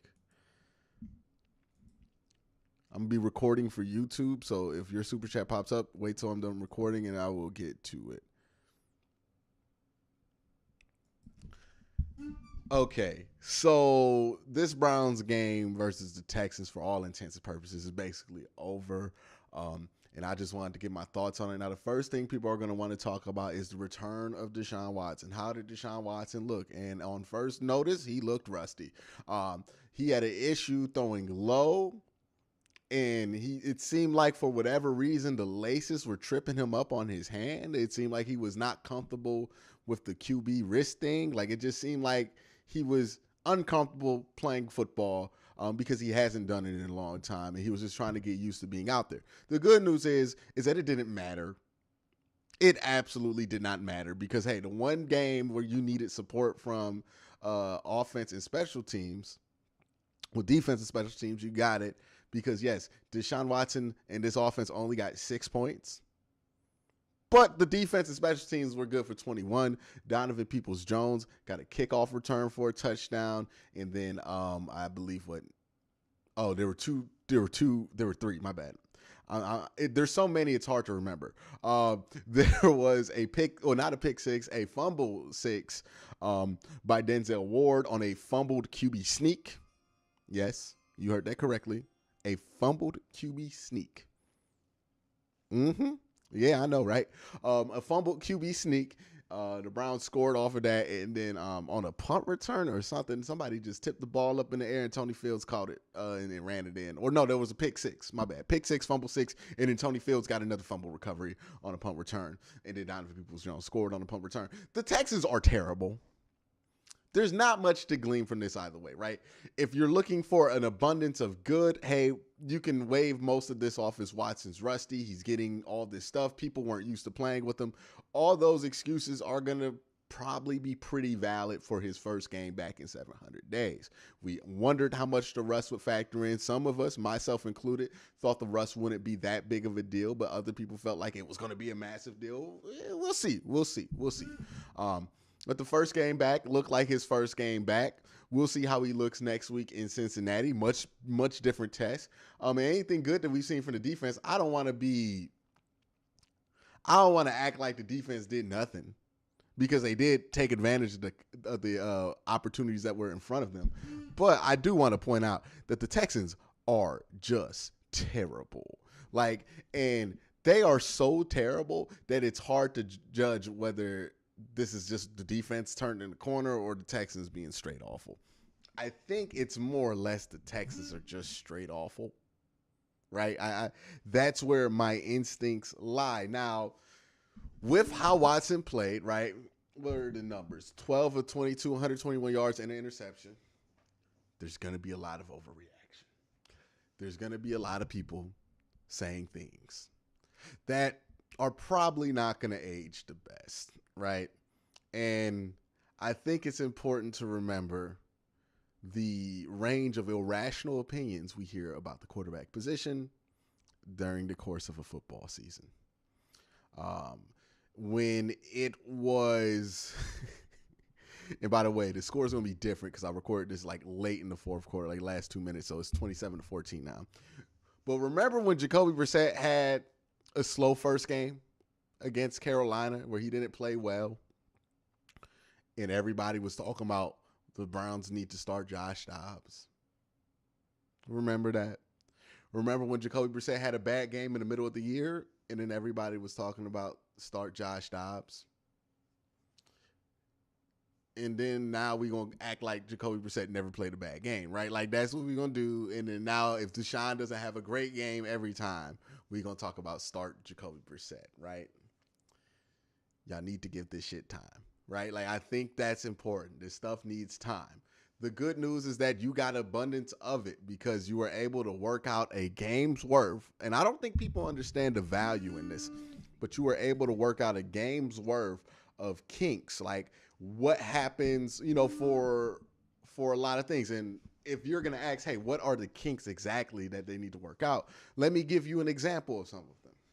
If you're on the offense and you're a wide receiver for Deshaun Watson, there are going to be some things that are different with Deshaun Watson, right? Like, Deshaun is a different passer of the football. He throws the ball much harder. His balls come different. He throws the balls at different parts of his drop. He also will throw the ball much later and longer into a drop back than most people. Guys got to get used to that. The wide receivers got to get used to that.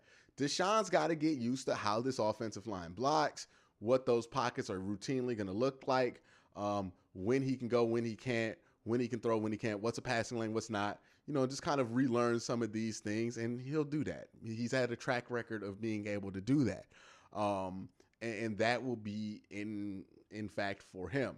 And that will be fine ultimately for Deshaun. Like, those are nothing I saw from a negative standpoint with Deshaun Watson was like, oh dear God, he can't fix that.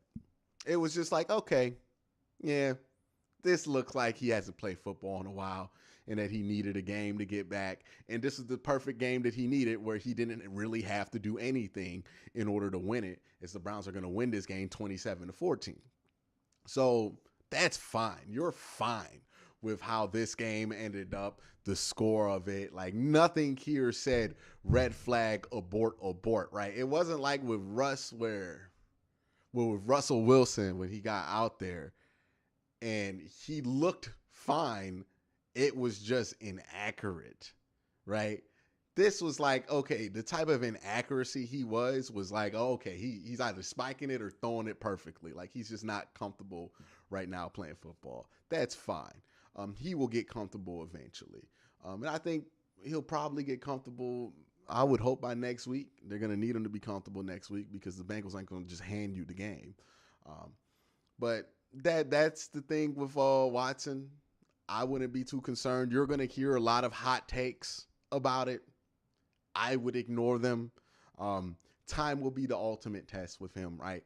The fact is that he's under contract for the next 5 seasons. So it don't matter if we figure it out now or next year. He's going to be here. You know what I mean?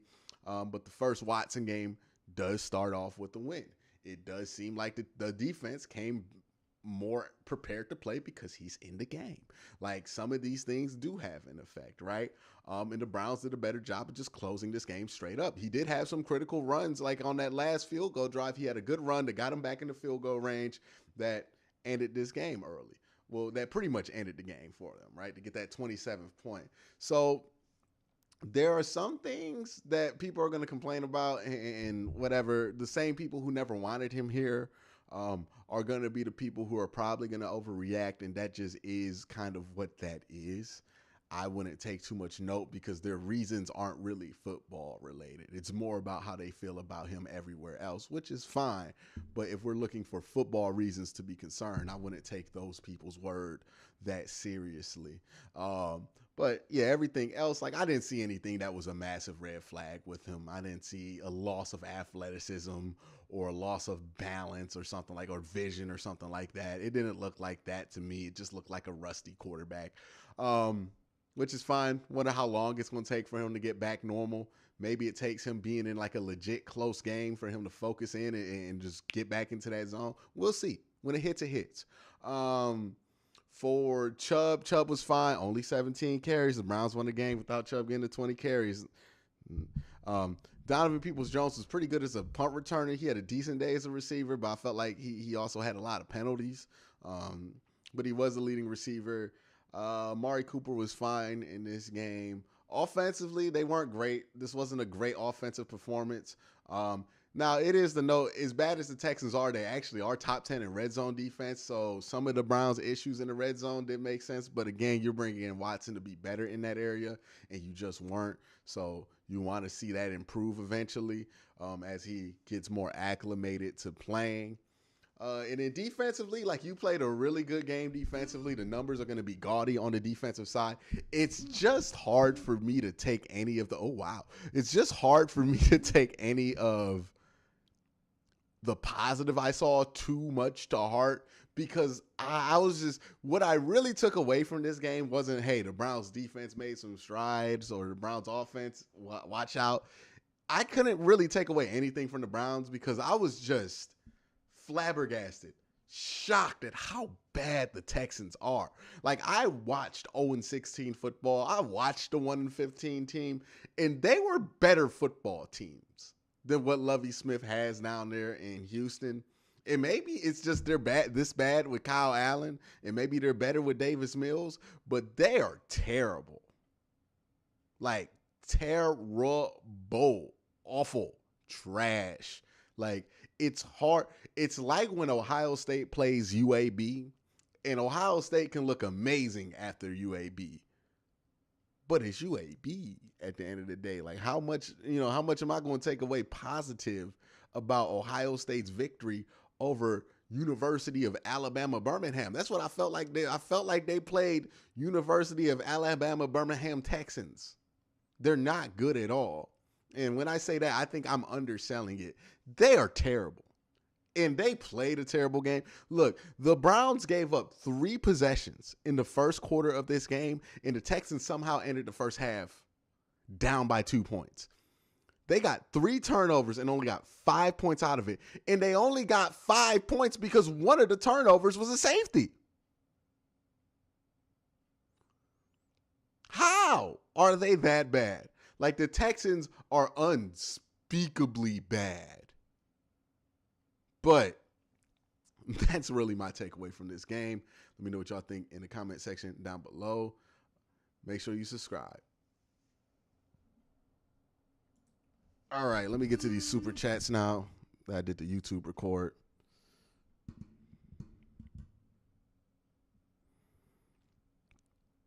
See if Mike White does the damn thing. Of the afternoon. And the most important one of the day. The most dangerous pass rush. All right, hold on, wait. 4th and 10 for Mike White. Let's see if he does the damn thing. Come on, Michael. Oh, Mike White, what you doing, baby? All right, we get a chance for the playoffs. Bengals next week, then Ravens. Lamar probably not going to play. We'll see. We'll see how to live. Appreciate the super chat. Akalon says, clearly the last 2 years have been an outlier for the defense and special teams. Just needed time to chill. Told y'all to be patient. He's going 2 years. That's hilarious. Ackline, I appreciate the meme. That was hilarious. That was hilarious.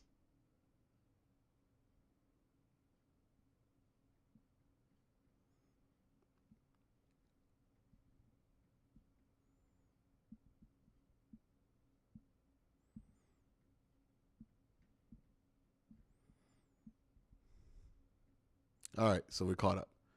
Cool. But yeah, that's pretty much my thoughts on the game. I'm gonna use the restroom real quick, y'all. I'll be right back.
Yeah, look, if you're here to argue and be angry that the Browns won a game by 13 points because Watson didn't have 500 yards in his first game back from in 700 days, I don't know what to do with you. Like, you're clearly just here to be mad, right? Like, there's going to just be a bunch of people who are only invested in the Browns to be mad about Deshaun Watson because he's not Baker Mayfield.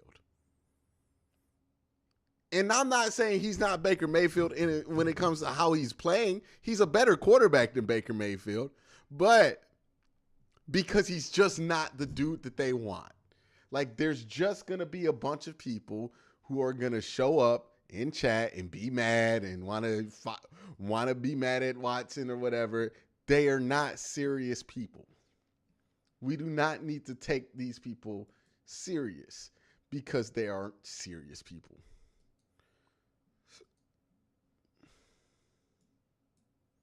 You know what I mean?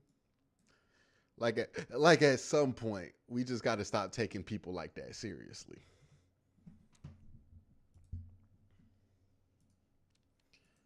And that's really what I'm seeing a lot of is like, oh, there's a lot of people like, hey, the Browns won. We'll see what happens. And then there's people making large assumptions about a guy who has a 4-year career and a proven track record based off of one game. I can't do anything for you if you're going to be willing to be that stupid. Like, he's rusty. He looked rusty. And they won the game. Cool. It was nice to see glimpses of what Watson is athletically. He makes plays. The escape sacks were insane. He was just spiking some of those easy throws. He just needs some more reps to get back to normal. Yeah. He just needs to get back to normal. You know what I mean? Oh, yeah, nobody cares about Baker. We just want 40. You're pocket watching. Like, dog, if you really, like, that's so disingenuous. Like, get the fuck out of here if you're going to be that if you're acting like Deshaun Watson should have threw for 300 yards and 5 touchdowns today after he hasn't played in 2 years. If you actually think that, one, either you're being delusional, but I don't even think the delusional people weren't even saying shit like that. Like, you're just saying that to set the bar here so he can purposely underperform it, so then you can say he's underperforming. You're just moving the goalpost on him. Because if he did throw for 300 yards or 5 touchdowns or whatever you set the bar at, you would be complaining that it's only against the Texans. Again, the people who are out here making these definitive claims about a quarterback who is playing his first game in 700 days that are going to act like that's all he's ever done is this game, they're not to be taken serious. You see how easily all of their points get deconstructed if you actually apply any truth to it? Because they're full of shit. They're not meant to be taken serious. We need to just let these people be idiots by themselves and not take them seriously anymore, because they're not serious people. They're not people who should be listened to. Of course I'm going to do a film breakdown.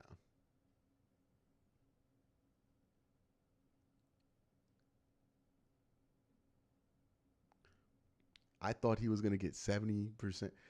I said he was going to get a rushing touchdown, maybe. If he gets a touchdown, it's going to be a rushing touchdown. And I said 70% because I was like, hey, the game plan's probably going to be short passes. Again, listen to what I say before you just say shit.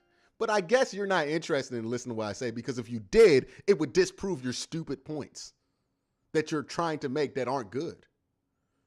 Gotta love what you say, saw from the defense today. I do. I just can't take away much from it because it's the Texans.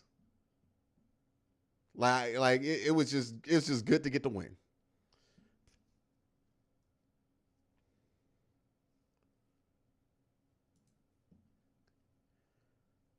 Like, my goodness, the amount of people willing to be disingenuous about shit, it has skyrocketed in the last 5 years.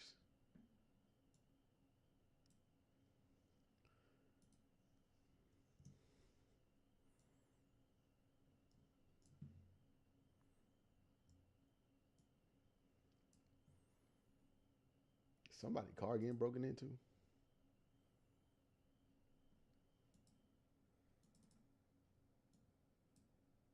Where is it? Movies.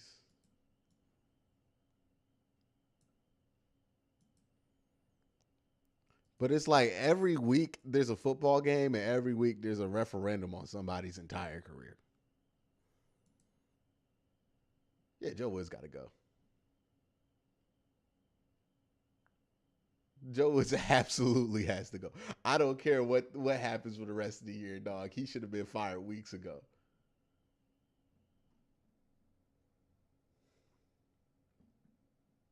Yeah, Jacoby had a bad week 1. I'm assuming that's just a first start kind of thing. And it's crazy. People are like trying to dunk on the Browns. They won today. Like, this is not the lane is not open for a dunk. You're going to get stuffed.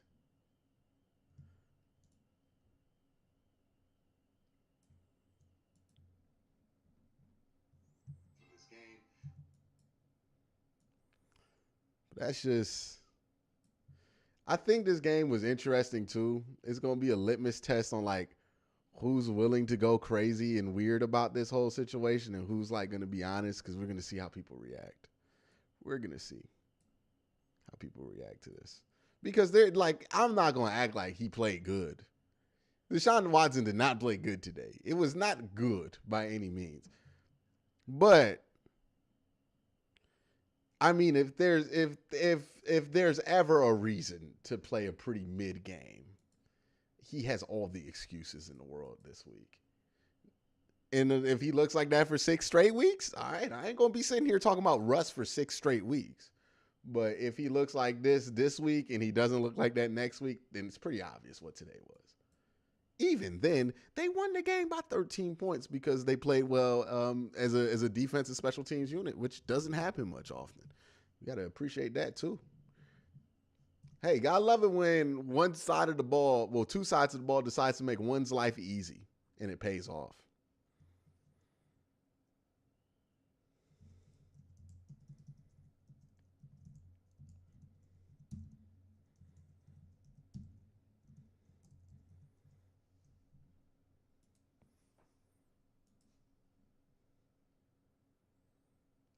Definitely gotta love that.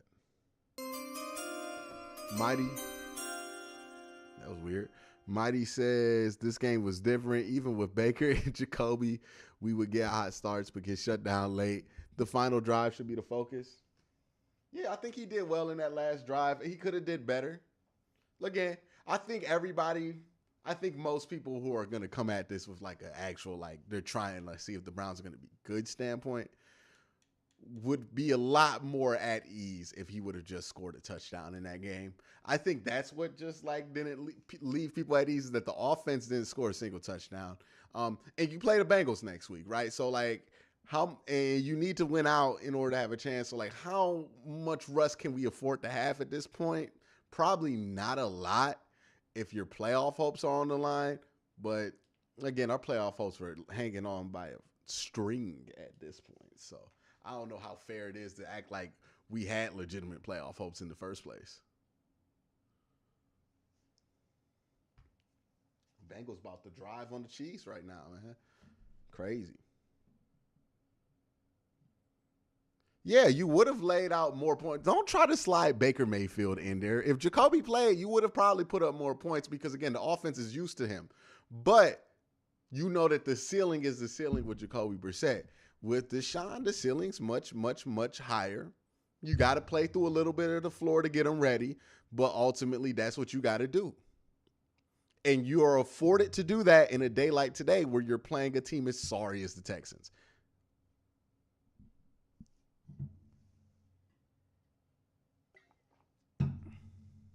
So they really lucked out having the first game back beat the Texans.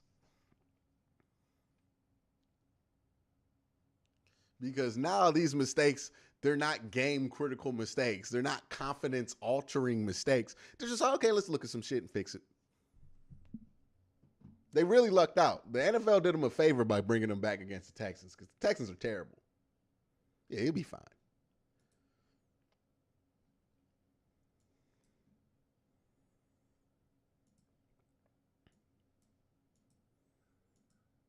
Hey, Browns won. That's the most important thing. I'm interested to wonder what his press conference is going to be like, too. Just because I'm interested to know what he feels about this game, how he feels the game went.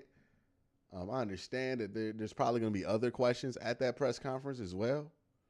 But I really want to know like how he feels today went and what could have been better and why things weren't good in certain aspects.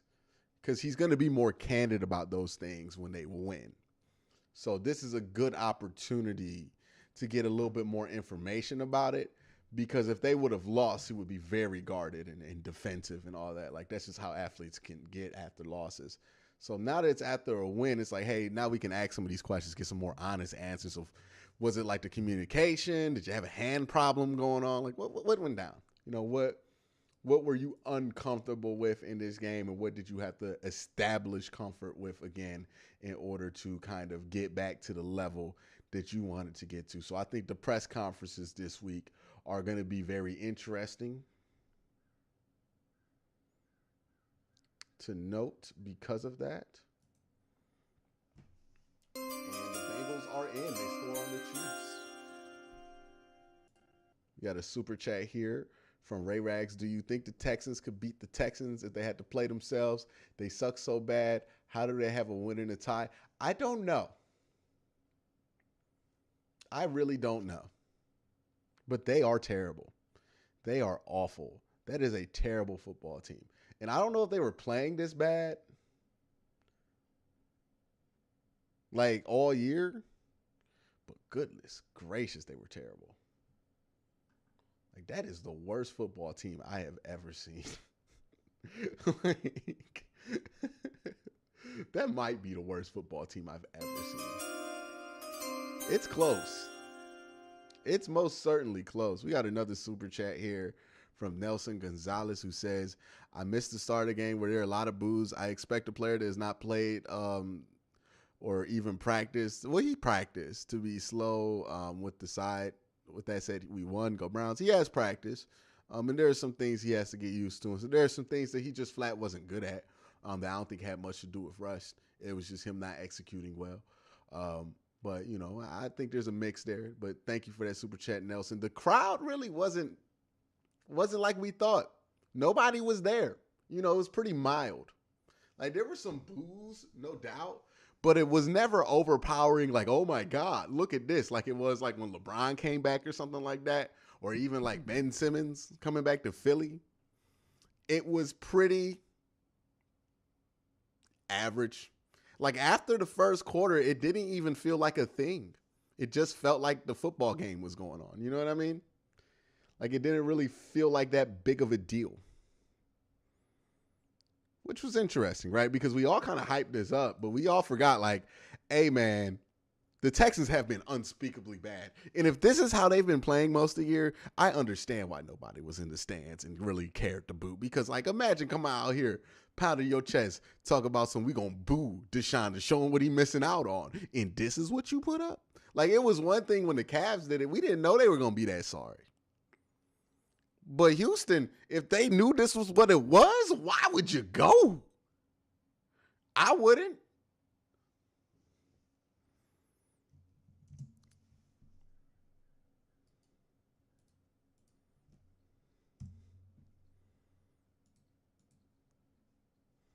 Most certainly. I promise you. Look, if the Browns look that bad, if somebody returning, dog, I'm not going. That was a bad football team, man. A terrible, terrible, terrible football team. Like, I have never seen the Browns benefit from somebody else's incompetence in that way. And, like, have y'all ever watched the Browns game where we benefited from that much incompetence? That was a special experience, I would say.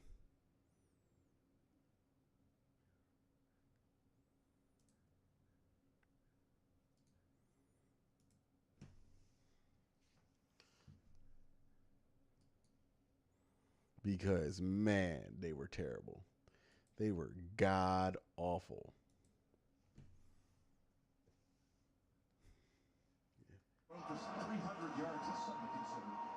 That's the Cincy game.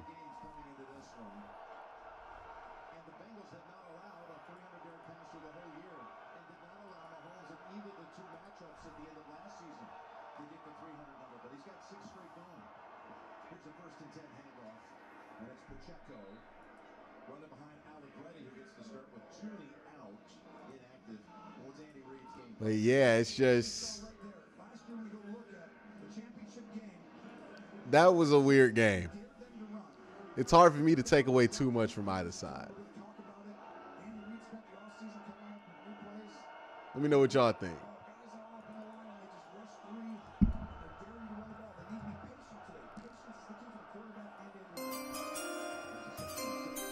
We got a super chat here from the Brown Tigers. Seems like I heard a lot more cheers for the Browns rather than boos.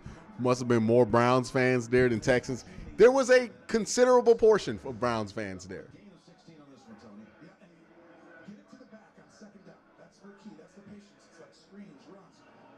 A considerable proportion of Browns fans.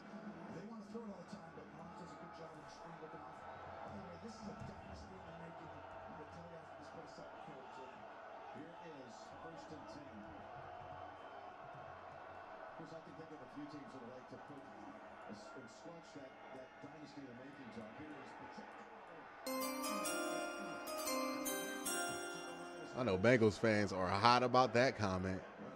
Orange says the Texans were so bad, Q is bamboozled how we won. I'm not bamboozled that we won the game. Let me be very clear on that. I'm bamboozled in the way the Texans gave that game away. Like, wow, dog. That was an embarrassing way to give a team you gave them an ass whipping. They gave us an ass whipping. I ain't never seen nothing like that. I have seen bad teams that have given opportunities away but like they just gave us an ass whipping, man. Like 2 of them touchdowns we had was just straight up, they gave it to us. They literally fumbled a QB sneak, and then he threw a terrible pick six on a screen. Like, I ain't never seen incompetence on that level in an NFL football game. I barely see it on Power 5 when I watch Power 5 football on Saturdays. Like, that was a special level of incompetence. And I know talent-wise, any NFL team is much better than any college team that has ever existed. But when it comes to football, sometimes it's about your execution. And I don't know if they execute well enough to beat a good college team. Or at least to beat down a good college team. I think you can make that argument. That if they played like they did today, the Texans, against Georgia, Georgia would have probably beat them by like 3. And I know that sounds ridiculous, but that's how terrible the Texans were today. It's very hard to draw any definitive conclusion on what I saw from the Browns defense because that's how bad the Texans offense is.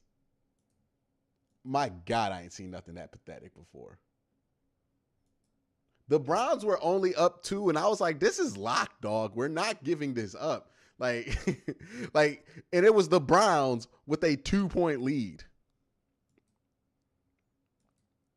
You know what I mean? Like, that's the level of incompetence that we're talking about, where the Browns can have a 2-point lead, and I'm like, nah, this wrapped up. This thing is wrapped up.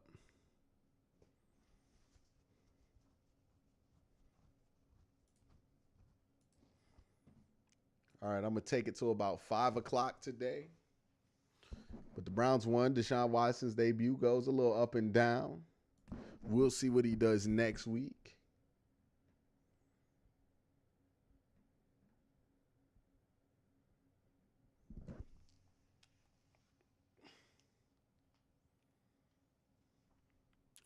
Rob Geis with the question here. What do I make of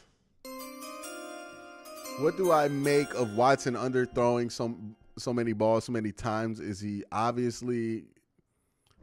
just him or obviously being gun shy? I think it's gun shy, right? Because if you think about it, what it looked like what was happening was he was like not sure about if he wanted to throw it there and he wasn't confident in his throw. So he was doing some of these like half throws there and, it just didn't come out clean.